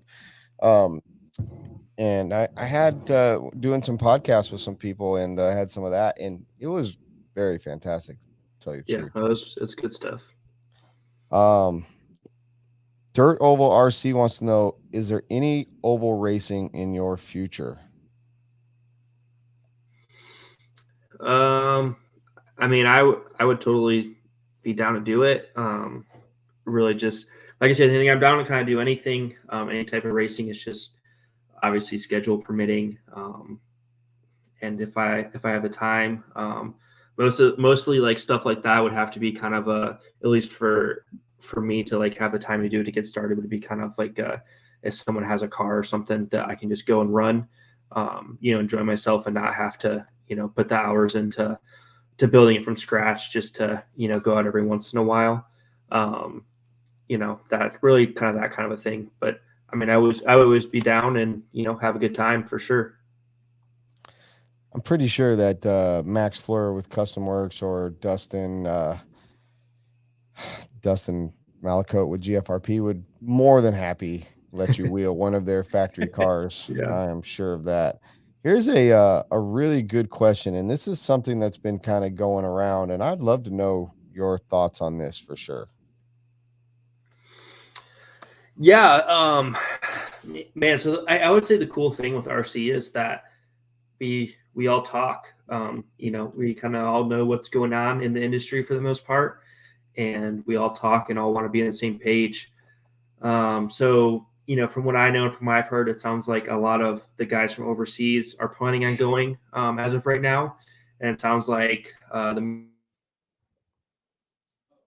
going to use this majority of the guys from the U.S. are not planning. I would like to get some more information and kind of just see how unsafe it would be, and kind of go from there. So I'm not ruling it out yet, but it sounds like it's a pretty sketchy place, and obviously we have more to life than just an RC race. So want to make sure that we all have our priorities straight, and if it's not safe, then make the right decision there. Well, I mean, I'm going, so I'm wondering why everybody else isn't. I've been looking forward to this, but I understand. I did have a conversation with a couple guys this past weekend, and one of the things they did talk about was being that I am newly appointed on the Roar committee. They were asking what I thought, or if, what the situation was, and honestly, we really haven't heard anything yet from IFMAR. I mean, it's kind of been announced that it's going there, but we've not seen anything about it. There's not been a deck sheet. There's not been any stages put out. Like nothing's been really formally shown to us to even speak of. So I wonder if that's because they're searching for a new venue, they're getting kickback, or if they're, behind, which I would not know why. I mean, they got very little to do. But just stuff like that. Like why don't we know anything yet? And it's going to be, less than a year. People need to make travel plans if they are going, or if it's somewhere else. It just, the whole thing's kind of weird to me at this very moment. So, but Mike Fuller says hire a local guide and you'll be fine. So I assume that's what the Fullers are doing. They're going full guide. And it is what somebody else told me, the hire a guide, or have somebody that knows the lay of the land for sure. That's the best way to do it. Anytime you travel abroad, have a guide, speaks the language, all that good stuff. That really helps out. I mean, we have a family trip planned to Egypt in December, and I'm still pretty scared. Everything's going on. I just so we might have to back out from that. I just roll, man. I go and I do it. I've really never had any issues. I just kind of throw caution to the wind, but it is definitely different though. So it's even stupider to say what I just said, because I always take my family with me. If it was just me, throwing caution to the wind should be a lot better, but I'm very, we like to travel and we're adventurous. So for us, it's kind of like, well, we're planning on going. So we're going to make the best of it. Well, if you have a pinch of street smarts and a little bit of common sense, you can get around anywhere, no problem.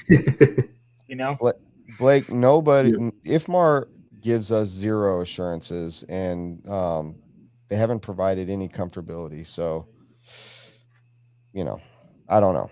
Yeah, and I think too, for some of us, like we've had the bad experiences going to Worlds with IFMAR, and you would think that they would have, I wouldn't say that we necessarily need assurances, but you would think that they would do their due diligence to make sure that when you go somewhere, you're actually like welcome there, and it's actually like a good thing.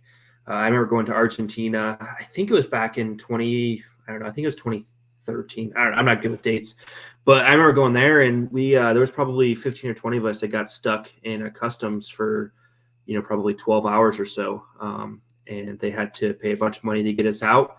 And pretty much we came into the airport where the world is at, and we were told that RC cars are illegal, and the only way you can bring them in is if you pay cash per bag to get out. So wow. I'm like, if this is this is where we're holding the world championships, and the people that let you in the country are telling you that they're illegal here. So there's a not a good spot. when you have experiences like that, it kind of makes you want to be a little bit more hesitant when they have these worlds at places that you've heard and know possibly aren't going to be very safe. You don't really know what you're getting into. So I think that's the hard part. Yeah. That's gnarly, man. I mean, they definitely shouldn't be holding races in places that are sketchy. That should be a given, right? Why even think? Why would you even think of those kind of places for that? They have one job, right? They got one job, and that's to put on an event in a place that there's a track, it's safe, it's affordable, or close to airports with affordable lodging. Like, they don't have a very tough job. So, or make a track in a place like a Silver State, but in a foreign land if they want to do it there. We got a caller.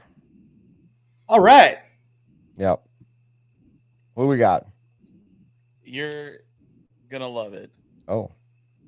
No way. You're in for a treat, Dakotah. It's me, baby. No way. Where have you been? What's up, John? Oh, that's confidential, but I'm sure you saw the news about the alien. No. Let's just say I've been around. You've been All right. at the Sphere or what? Like, what do you got going on? Oh, that's confidential, but it's all about right now. It's all about our big winner here. Yeah. Right. You got a question for the Master of Dirt, 3-time Master of Dirt, Dakotah Phend? Yeah, I do. Yeah.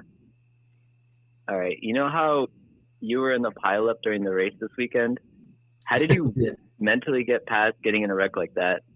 I got stuck up at a alien pro party, and I'm honestly terrified to go back. Oh man. Dude, you can't make this shit.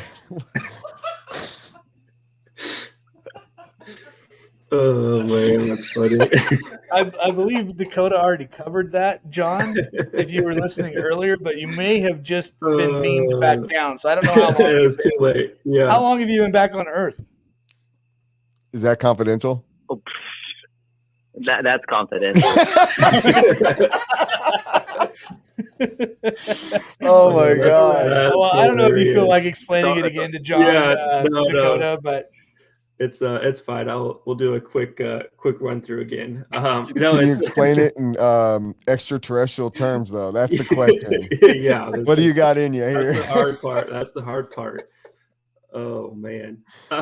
No, it's definitely hard to reset, but I suppose when your life is on the line, there's no better way than to step up and make it happen and stay calm. So my suggestion would be to take a breath and to see what you can make happen.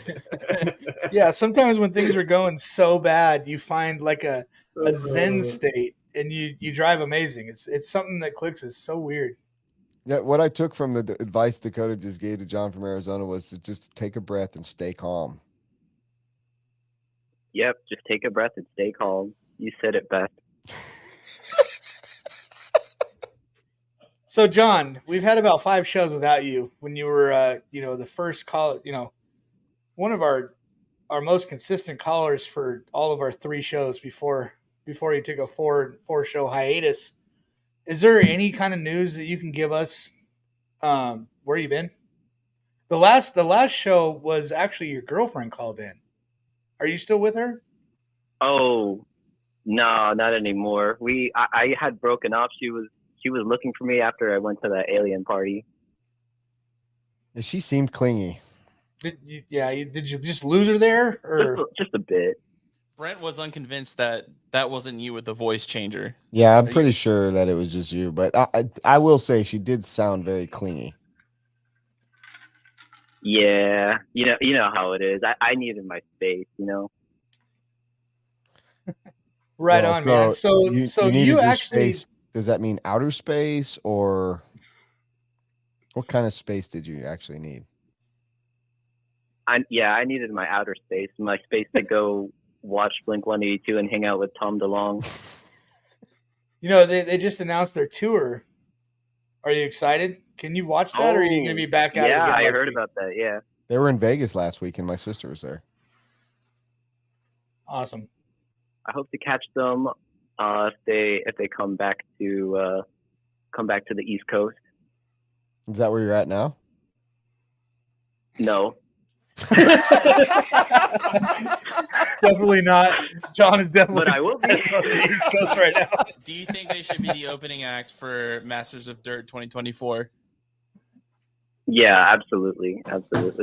I don't disagree with that. It might be some of the best words out of your mouth. Pretty decent. What's funny is I saw it kind of clipped in really quick. My son actually, did you call because my son actually commented? I saw it pop up for a second, wondering where you were. Did you answer my son's call, John? There, your son even. I would. Like, I don't really approve of my son watching this, but but he is. But somehow he finds a way every time. Well, you can't do nothing about it. You're on the. Dude, we have every parental Wi-Fi control you could possibly imagine. The kid just hacks into it all and gets past all the firewalls and all that stuff. So it is what it is. Cody Thompson says John from Arizona is Mimo Buggy. That could be something. Oh, man, it could be something to this. So, John, you obviously watched this race. What did you think about the rest of the race? That was good. Did you think the track was hard? Nah. I'm just kidding. It looks pretty hard. I don't know. I've never raced before. Oh, damn. Man, awesome. Well, I ain't gonna lie. We've kind of missed you. We like to laugh. Oh, that'd be good from Blake Baker. You're a very funny guy. Do you think you can make that happen, Dakotah? Dakotah, we definitely need this. I could do that. I probably not this season, but I could definitely make it happen before Masters of Dirt next year. It's probably that would be rad for sure. It's a little risky. You might want to do like a little wrist lanyard or something on that. No. He's got 3 of them. He can lose one. Oh, okay. But dude, speaking of the lakes, did you know how Michigan is always known as the land of 10,000 lakes? Did you know there's actually 11,000 inland lakes in Michigan? So I don't know the exact number, but I know there's it's 11,000. Yep. Yeah. That was one of your questions, but I glossed over it. Did you know that, John from Arizona? Sorry, what? I didn't hear that. Did you know that there's more than 10,000 lakes in inland in Michigan? I thought there was just one. Well, all right, John. You were close. Well, thank you again for finding your way back to civilization with this group of people that, for whatever reason, love hearing your voice. Yes, please come back for the next one. Maybe we'll get Bo Johnhurst on next time. Waffle House? Yeah, Waffle House sounds good. You meeting us there? No, I'm at a Waffle House right now, and this Wi-Fi is not good. And I got an alien that's let me check my text. Begging for a pegging, but all right, I'll leave you all. Bye. Oh my! Thanks for calling in, John. Oh, TJ Bradley is on the line, not on the line, but on the show. Camden's watching again. He's been going in and out.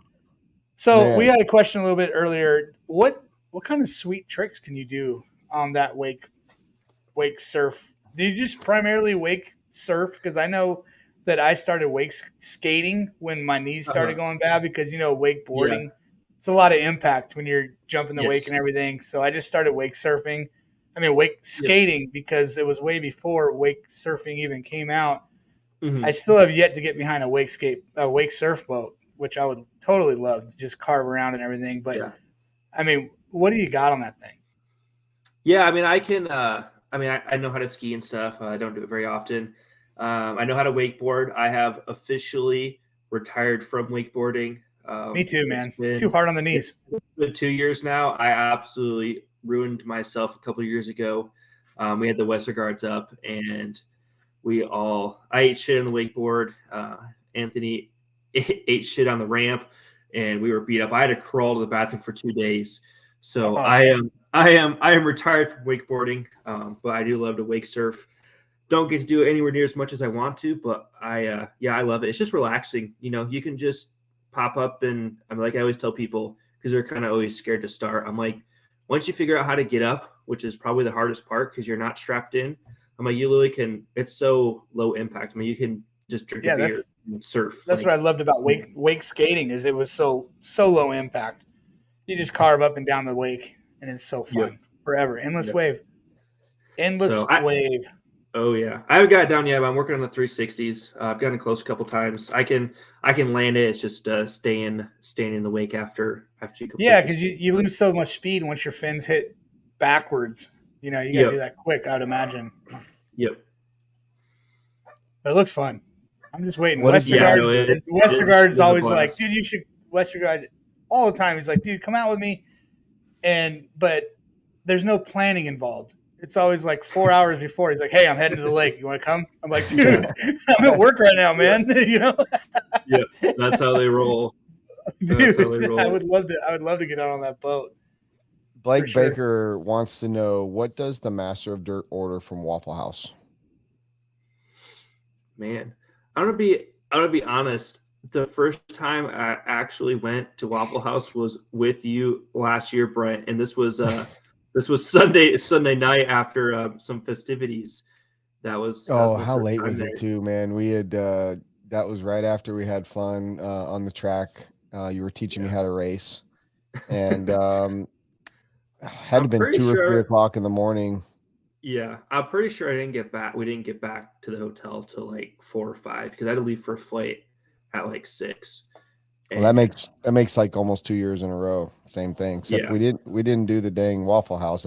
I should have. I ended up stopping at that 24-hour McDonald's that Bo Jorn Horse was talking about. Yep.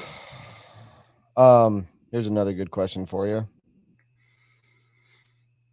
Man, I used to play when I was younger. I do not play anymore. I do not have. We don't have Wi-Fi at the house. We don't really have access to that. So we were able to get a hotspot box. We have good phone service out here, so that's how I'm on here right now. But yeah, we do not have Wi-Fi access at the moment. We live in between a cornfield and forests, and there's not much going on out here. So maybe someday I'll get back on, kind of do it casually for fun. And I don't know. I've heard Tater's pretty good, but we'll see if we can get him a little bit of a run for his money someday. Only thing I just heard that you said was I don't play kid games. I like to wakeboard and win big RC races. That's what I heard you say. Yeah. Very good. Well, guess what? We got another caller. Oh, no way.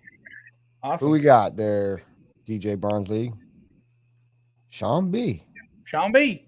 What up, Sean B? What's going on? Good. What's happening, man? You got a question for Dakotah? Yeah, Dakotah, do you plan on doing any racing in Canada for 2024? Oh man, great question. I not at the moment. Obviously subject to change. We kind of have our like basic schedule that we do every year for the most part, and then kind of sprinkle in a few races here and there that we have extra time for, or kind of switch up here and there. I did used to do a race in Canada. I've done it did it a few times when I was younger. And then I used to, I've been up to Otterville a couple times as well. That's just over the border there. So totally down to just really schedule permitting.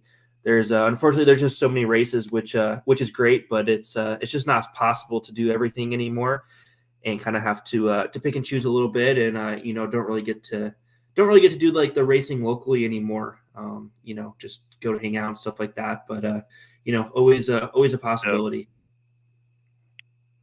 Yeah, I remember you used to come to the Canadian Indoor Off-Road Shootout. Yep. Yeah, I did that. I did that for a few years. That was always a lot of fun. Like I said, I've been to Otterville once or twice, but not. It's been quite a few years now since I've popped over the border. So maybe we'll have to make something happen next year. Is there a legal reason for That's that? maybe a thing.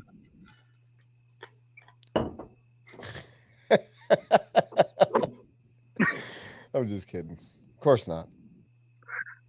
No, that's maybe something that IFMAR maybe needs to do in regards to a world event and have one in Canada. Yeah, that would be cool. I don't know if they've ever had. I haven't heard of one ever being in Canada. Maybe way back in the day, but if so, it's definitely been a long time. So that would be cool. Yeah, that'd be a great place to hold a Worlds. Yeah, because like Toronto's a big, like this huge airport there. There's in Montreal, Quebec, there's a big one, and like there's multiple areas that hold world events. So yeah, for sure, that'd be awesome. It could definitely happen, man. Just a dart at the map, wherever it's going to be. Well, I mean, it might be better, evidently, according to the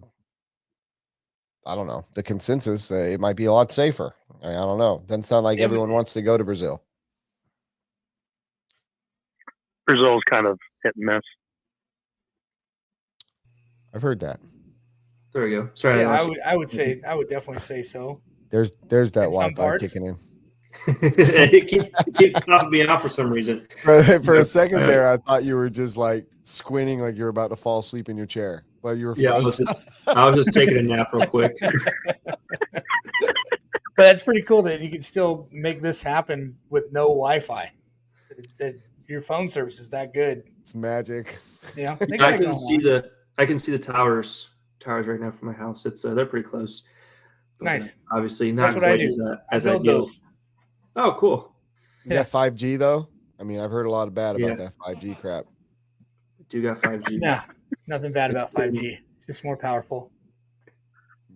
Hey, the Wi-Fi in Florida is good, so there you go. Bitching. Well, thank you, Sean B. My bad. About to say okay, man. Sean B. God. Have a good night, guys. You too, buddy. Well, thanks, man. See you. God. Right on. Well, Dakotah, I know you're busy. No, you're good, man. You've had a long day, cutting trees down, lumberjacking, pulling docks out of water. Yeah, we need to start on the old wood chopping here pretty soon. We got. I'm just about to say splitting wood. Yeah, we got some loads dropped off here right before Masters, so we gotta start cutting and splitting. Corey man, I was hoping that one didn't get pulled up. Well, I mean, listen, we don't run from a fight on this show. All right, we don't run from anything. We hit it right in the mouth. So that's a pretty good question. However, I also can understand, like he says, if you have to plead the fifth, you're obviously not looking to go anywhere. Would be what I see just from outside looking in. Can you how about we reword this question a little bit? What brands do you think are doing it right now? What brands that you look out in the distance and see that they're doing good things? Yeah, I know this is definitely a good question. I'll just obviously have to be a little bit choosy how I say this. Obviously there's give and take. I've been with TLR for a long time, and I plan to continue that for a long time. I think we have a great relationship, and there's give and take.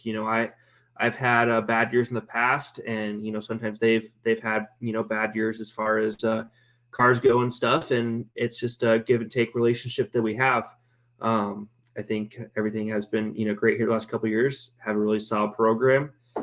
Man, I mean, everyone nowadays, like all the car companies, there's just so much more access now, I think, in ability for them to be successful. Back in the day, there was, Losi associated, and, then Kyosho came into the picture for a while as well, but there really wasn't a ton of options, and there wasn't the ability for car companies, other car companies to exist or to have the ability to do that. But with all the technology and stuff they have today, like you've seen so many more car companies pop up.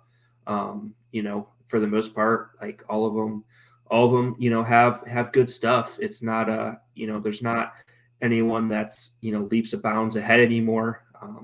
Everything for the most part is pretty competitive, and it's cool to see for sure. Yeah, I think you danced around the question pretty good, but you are right for sure. There's a lot of good equipment out there right now. I think, Dakotah is the epitome of what everybody should look at if they are thinking about becoming a serious racer, is doing what he's done. Sign up with a brand and stick with them. Yeah. I mean, don't sign up with a brand if you're not going to stick with them. Loyalty goes a long way, and it shows, obviously.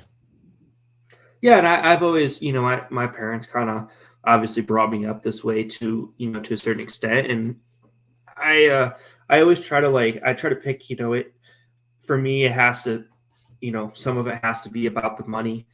A lot of it has to be about that, I suppose. This is what I do for a living, so I have to take that into consideration. I have to take into consideration the products themselves. But I also, and I've told Brent this and had conversations with him. I want to be a part of a company that I believe in. I enjoy working with the people. I enjoy using the product. For me, there has to kind of be that relationship. There has to be a little bit more there than just collecting a paycheck or running the equipment. So I try to keep that in mind as well. That's bitching. Yeah, we've seen it time and time again. People will go for that paycheck, and that paycheck bursts. Yeah, and then where they at? Goes away. So kind of related, equipment wise, do you plan on making changes for 24, or staying put with the same companies for this third year straight? Yeah. So I mean, for the most part, I plan on keeping everything the same. I don't think there's going to be any crazy lefty news out of me changing brands or anything like that. So I'm gonna keep her under the radar, I feel like, for the most part, and have a nice easy off season. No Mimo buggy memes for you. Yeah, maybe a boat manufacturer change. We'll see how the year goes. I'll take Can somebody get Dakotah a boat deal? Like, come on. Yeah, he's a boat deal. Hey, this is a great question though. Have you ever driven a pillowball car, or can you tell us if you were ever supplied a prototype TLR Losi pillowball car to test? Like, what have you ever driven them, or? I have driven pillowball cars before. Nothing prototype or anything like that from Losi. But I wouldn't say crazy, but all the manufacturers, for the most part, have other cars or have the ability to get them everything so mainstream. So I mean, I've driven different stuff before, and it's a different style car for sure. It has its advantages, it has its disadvantages. But yeah, I mean, yeah, I've driven one before. Yeah, it's no secret that radios get handed around on the driver's stand. Yeah, it's not anything too crazy, but I don't know if this is an inside question or joke or anything, because I only think of tripods for two things: one, putting cameras and stuff on, and two, somebody that's considered a tripod. So I don't know what this means. I'm gonna guess he's referring to my dog. He's got three legs. Oh, gotcha. I should have known that. The ringer, the three-legged dog. Dang it. He is definitely sleeping right now. He's been asleep since probably about I'm gonna guess probably he's been asleep since 8. He goes to bed early. He gets up late. He's like a get up at 11 a.m. go to bed at 8 p.m. kind of guy. So sounds like your dog's a pothead. Yeah, He is a potato. Yeah, my dog just barks up and barks House down. Do you own any Traxxas cars? Michael Knight wants to know. I do not. I have a few basher things I've gotten from Horizon, but I don't really honestly do RC much outside of work. I enjoy it and I love it, but when I'm not at the track racing, like I don't really want to do RC stuff. So I get my stuff ready to go to the race. And when I'm done, like my hobbies and my enjoyment is, other things, going out on the boat and surfing or snowboarding in winter, going shooting. Like I do a lot of different things to, enjoy myself in my leisure time. And I have RC stuff and I break it out every once in a while, but it's pretty far and few between as far as that actually doing anything. Sounds like you're just a man's man. That's what I'm Yep. So are you a car guy, like a full-size car guy at all, Dakotah? Yeah, for sure. That's kind of how I got into RC. I grew up in the car scene with my parents. Used to go to car shows and stuff when I was a kid. And what was their car they had when you were a kid they used to go with? They didn't have anything crazy when I was a kid. We got into RC so young, but I remember going to car shows. I used to watch Dukes of Hazzard and Knight Rider every day and stuff. And now that I'm kind of doing my own thing with racing, they were able to get back into the car scene. So they have quite a few cars now. They go to car shows during the summer and auctions and stuff in the winter and stuff, and get to enjoy that side of it. So I'm fortunate I've been able to kind of do that with them as well when I have a weekend off. And it's a great time. I love. Well, when he comes back. Yeah. Hopefully he comes back soon. There we go. Yeah, your mom told me this past weekend two things that are notable. One, they don't own an 80s decade vehicle, because I was showing her my buddy's C10 80s truck that he pulled up in. Solid. And the other thing they said is they would really like their Camaro back at some point. Yeah, I definitely I stole a car a little bit. But I saw the for sale sign in the window, and that thing got take it down real quick, so that they wouldn't sell it. Yeah, but they have a 70 Camaro with a newer Z01 motor and transmission and everything, and it's a manual. I used to daily a manual Evo when I was a kid for like 3 or 4 years, and absolutely loved it. And I missed driving the manuals, so I was excited to steal that for a little bit and take it out when I can. But I like it. It's simple and it's fun to drive. So I'll give it back at some point. Very cool. I'm also a victim of a Knight Rider and Dukes of Hazzard. I used to have a Knight Rider pedal car, dude. Oh, nice. Hell yeah. Hey, we actually got another caller before this night's over. We're about done. Yeah, we're night capping right here. What's up, Corey? What's up, fellas? Y'all doing all right? Heck yeah, What's man. What's happening, Corey Jordan? Corey Jordan, right? Yeah, this is me. Yeah, this is Corey. All right. What's up, man? EKJ 24,000. Yeah, this is me. Yeah, man. Dang, I was just wanted to ask fucking numbers on my name. Yeah. I just wanted to ask. What's up, dude?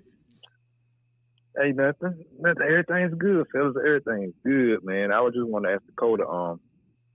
Since Barry Baker was your mechanic this past year and everything that's been happening, and he might not be your mechanic going into 2024, do you have any idea who you want to be your mechanic coming up on this next upcoming year, or do the pros have a say so who y'all would want to be like y'all mechanic or anything like that? That's a great question. That's a great question, actually. Pretty solid. I'd like to know this myself. Good question. Yeah, no, me and Barry have a great relationship. He's taught me a lot. He is extremely knowledgeable when it comes to car setup and how things work. He was in the on-road seat for a long time. They're very particular about their stuff, and he was always very particular, making sure everything's good to go and pulling the late nights. He tore the car down after every single race and went through it. Just crazily how detailed he went through it.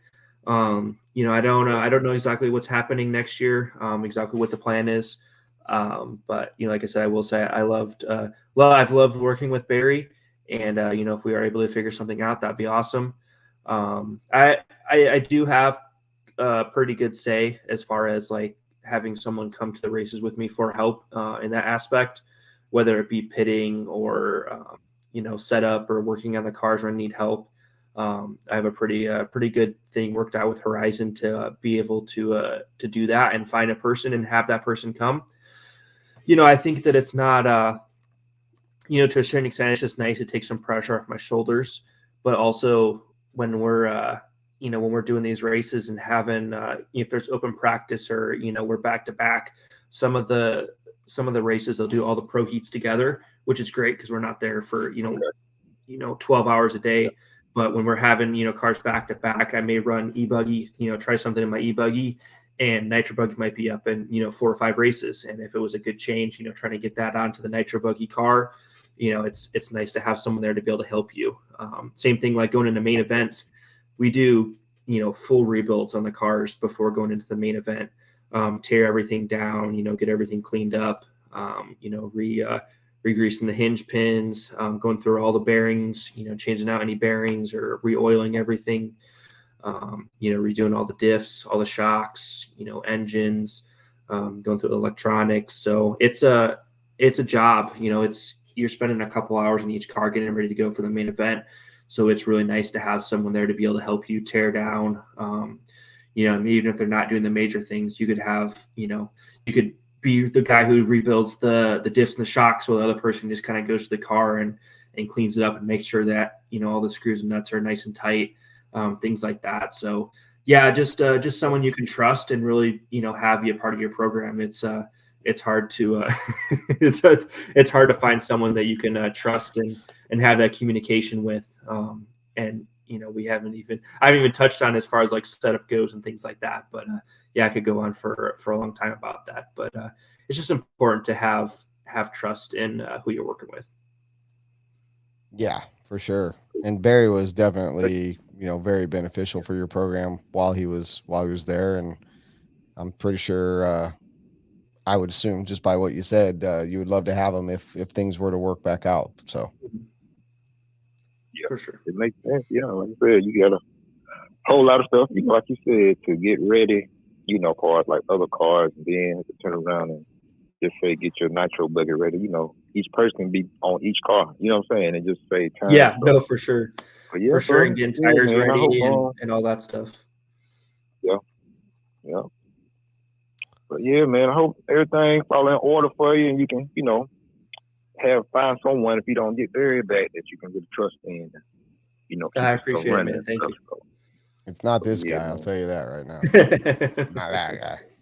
Nice call, Corey Jordan, man. Thanks, Corey. And keep up the good work, man. We dig it. So we're right there at the end. I hear the phone ringing. Are you got time for one more, Dakotah? Yeah, no worries. All right, last caller. I know it's ringing. I don't know who it is. But while we're waiting for him, this was a good question. I'm interested to know, is there anything? I mean, I'm going to kind of two-step this one. Corey asked, is there a new truggy in the works? But my question is, what is in the works right now? I mean, we're seeing some old kits. You guys have been kicking butt. I mean, is the mindset, well, why do we need new kits when we're winning? Or is it we're always working on something new and hopefully get something out sooner than later? Yeah, I mean, I think the thing with TLR and Horizon is the guys. There's a lot of companies under the Horizon umbrella. So it's not just TLR. It's not just racing. They do everything. They have everything. So sometimes it takes a little bit longer for the cars to come out. It doesn't mean that they're not working on things. They're going full bore right now on the 10 scale and 8 scale side of things. That for sure. They're working on stuff. They're like I said, it's 10 scale and 8 scale side is 100% right now. They got some really cool things in the works, and I'm excited for the future and stuff. I would say if I owned a company, right, and I had a car, call it Horizon Hobby, and I had a car that everybody was comfortable on and they were winning with, and they were cozy every time they showed up to the track. Why do we need to change anything? That's the way I'd look at it. Until you guys start losing the edge, what's the point? You know? Yeah, to a certain extent. We've had, obviously our tool drive buggy has been out for a while now, and we have some modifications and things we do. But yeah, I mean the car's been fantastic. It's been great for quite a few years now, and like I said, we've done our own little things here and there, our own tweaks and stuff. But car's great. It definitely needs a couple things, and they're aware of that, and they're working on stuff. So. Yeah, well, I mean, the two-wheel won the world just... championship, and the two-wheel just dominated the Master of Dirt. I mean, they're looking pretty damn good right now. You don't want to change stuff just for the sake of changing it because people might be bored with it. I mean, look at the Mustang. People bitch when you don't change it, and they bitch when they got to buy something brand new because you come out with something new. So, I mean, you're damned if you do, damned if you don't. 100%. Hey, this caller is, I know he's going to talk longer than we probably should, so we need to get him on before it just gets absolutely crazy. So Robert, go ahead and send him through. Hey. What up there, B Baker? His ears were burning. Yep. What's up, Barry? My man, what's up, dude? What's going on? The Barracuda. The Barracuda. Yeah, no, I saw the baby face on there, and I'm like, oh my God, you look like you're 25 again. Thank you. Yeah, that's better than the 10 I got earlier, but I'll take it. I'll take it all. Well, I just want to say congrats to Dakotah. He had a difficult Worlds, and things didn't go his way, but he bounced back. And I mean, that's what he does at races. I mean, I've said it for the last few years that he's probably the most mentally strong of all of the racers out there, and I think that proved it again. So, I just wanted to say congratulations. It was a tough track, and you pulled through, and you made it happen. And I mean, it's just the thing about the Worlds is it's one race. And, it's not like, if you have a bad race there, it's like, everybody says, oh, well, he's done and over with. And I kept telling everybody, dude, it's not over. Trust me. So I appreciate it. I don't know if one person was saying that, Barry. You just had a tough race. Yeah, unfortunately, I had a tough race, and it was the big one, but that's how it goes sometimes. And yeah, we bounced back and had a great time Masters. So. We want you to come out to Masters, Barry Baker. I don't know. I want you to come over for dinner. I think I'm pretty much done. We do that. No, I just I've been playing around, having fun again. Driving cars and enjoying myself and figuring out some things. And it's just I don't know. I don't know what I'm going to do. I just right now I'm just kicking back, waiting to hear what what's going to happen for next year, and who knows from there. But I mean, as of right now, there's no ties with anybody. Like I think Dakotah just mentioned, we're still trying to talk some things out and work some things out. But I mean, it's hopefully it doesn't fall out, on hollow ears other places, but it may. They in this industry, some people get butthurt very easily, and they stay butthurt very easily. So, yeah, that might be the biggest understatement of the year right there. I hope it's the truth. Oh no, 100%. That's what I'm saying. It's an understatement. I hope it works out because you two together, I've watched you many a times together, and the program while you're there, in my opinion, seemed to be at its top. I mean, I know, and I know Dakotah could probably go out and do this all on his own, but you would take a lot of stress and work off of his shoulders, and the people that are rooting for him are probably hoping that someone like yourself is back in the corner and in helping that program, do what it's doing. We all know that Dakotah is a world champion caliber driver. It's just everything has he's to click. He's gonna win one or multiple. It's just a matter of time. It didn't happen this year. It may not happen next year. It may not happen the year after. But I mean, he's 26 years old. There's plenty of time left. Getting old. Yeah. Yeah. Well, I mean, he's 26, but he has 24 years of racing. So, Yeah. I mean, that's. Well, the one thing that we can all enjoy with Dakotah is he's just a regular dude outside, and that's what we have to understand. These people are they're humans too. So he's got talent. He's got talent, and he's a cool dude. Yeah. So dude, you haven't been on the other end of the headset. So during a race, I actually have. I have one time, but I was driving and he was pitting. Yeah. But that was a one-time deal. Yeah. AMS 2 years ago. Pull the tab. Just pull the tab, and then the last stop. Thank you. I'm probably a little bit of a smart ass on the headset. I'm sure if you ask Chloe or Mike or Barry or Thomas, I've had my moments, but that's okay. I wish headsets only worked when you had to pit. I think he only really doesn't talk back to Sontag because I think Sontag will set him in his place. So. Well, a man that can perform a pit stop that fast, I probably wouldn't talk shit to either. I want to keep him happy. That man's a freaking lightning bolt in the pits. Yeah, but does he really get the tank full? Do we know this? Don't.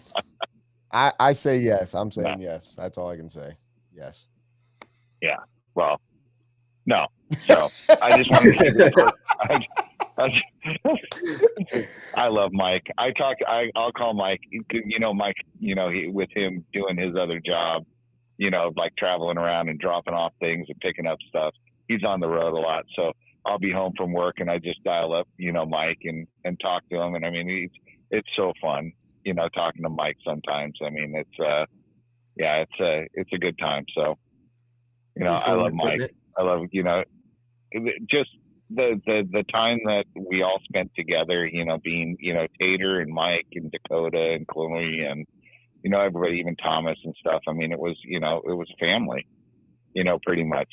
You develop family members for certain times, but there's times where, other things just get in the way and you just gotta say enough is enough. So, yeah. So if you and Dakotah are on the road together, what's playing on the radio? Country normally, because Chloe's running the music. She's got good taste in men and music. Absolutely, I just wanted to keep it short and sweet. I don't want to, stay like you said. This guy's going to talk forever. Nope, we'll keep it short and sweet.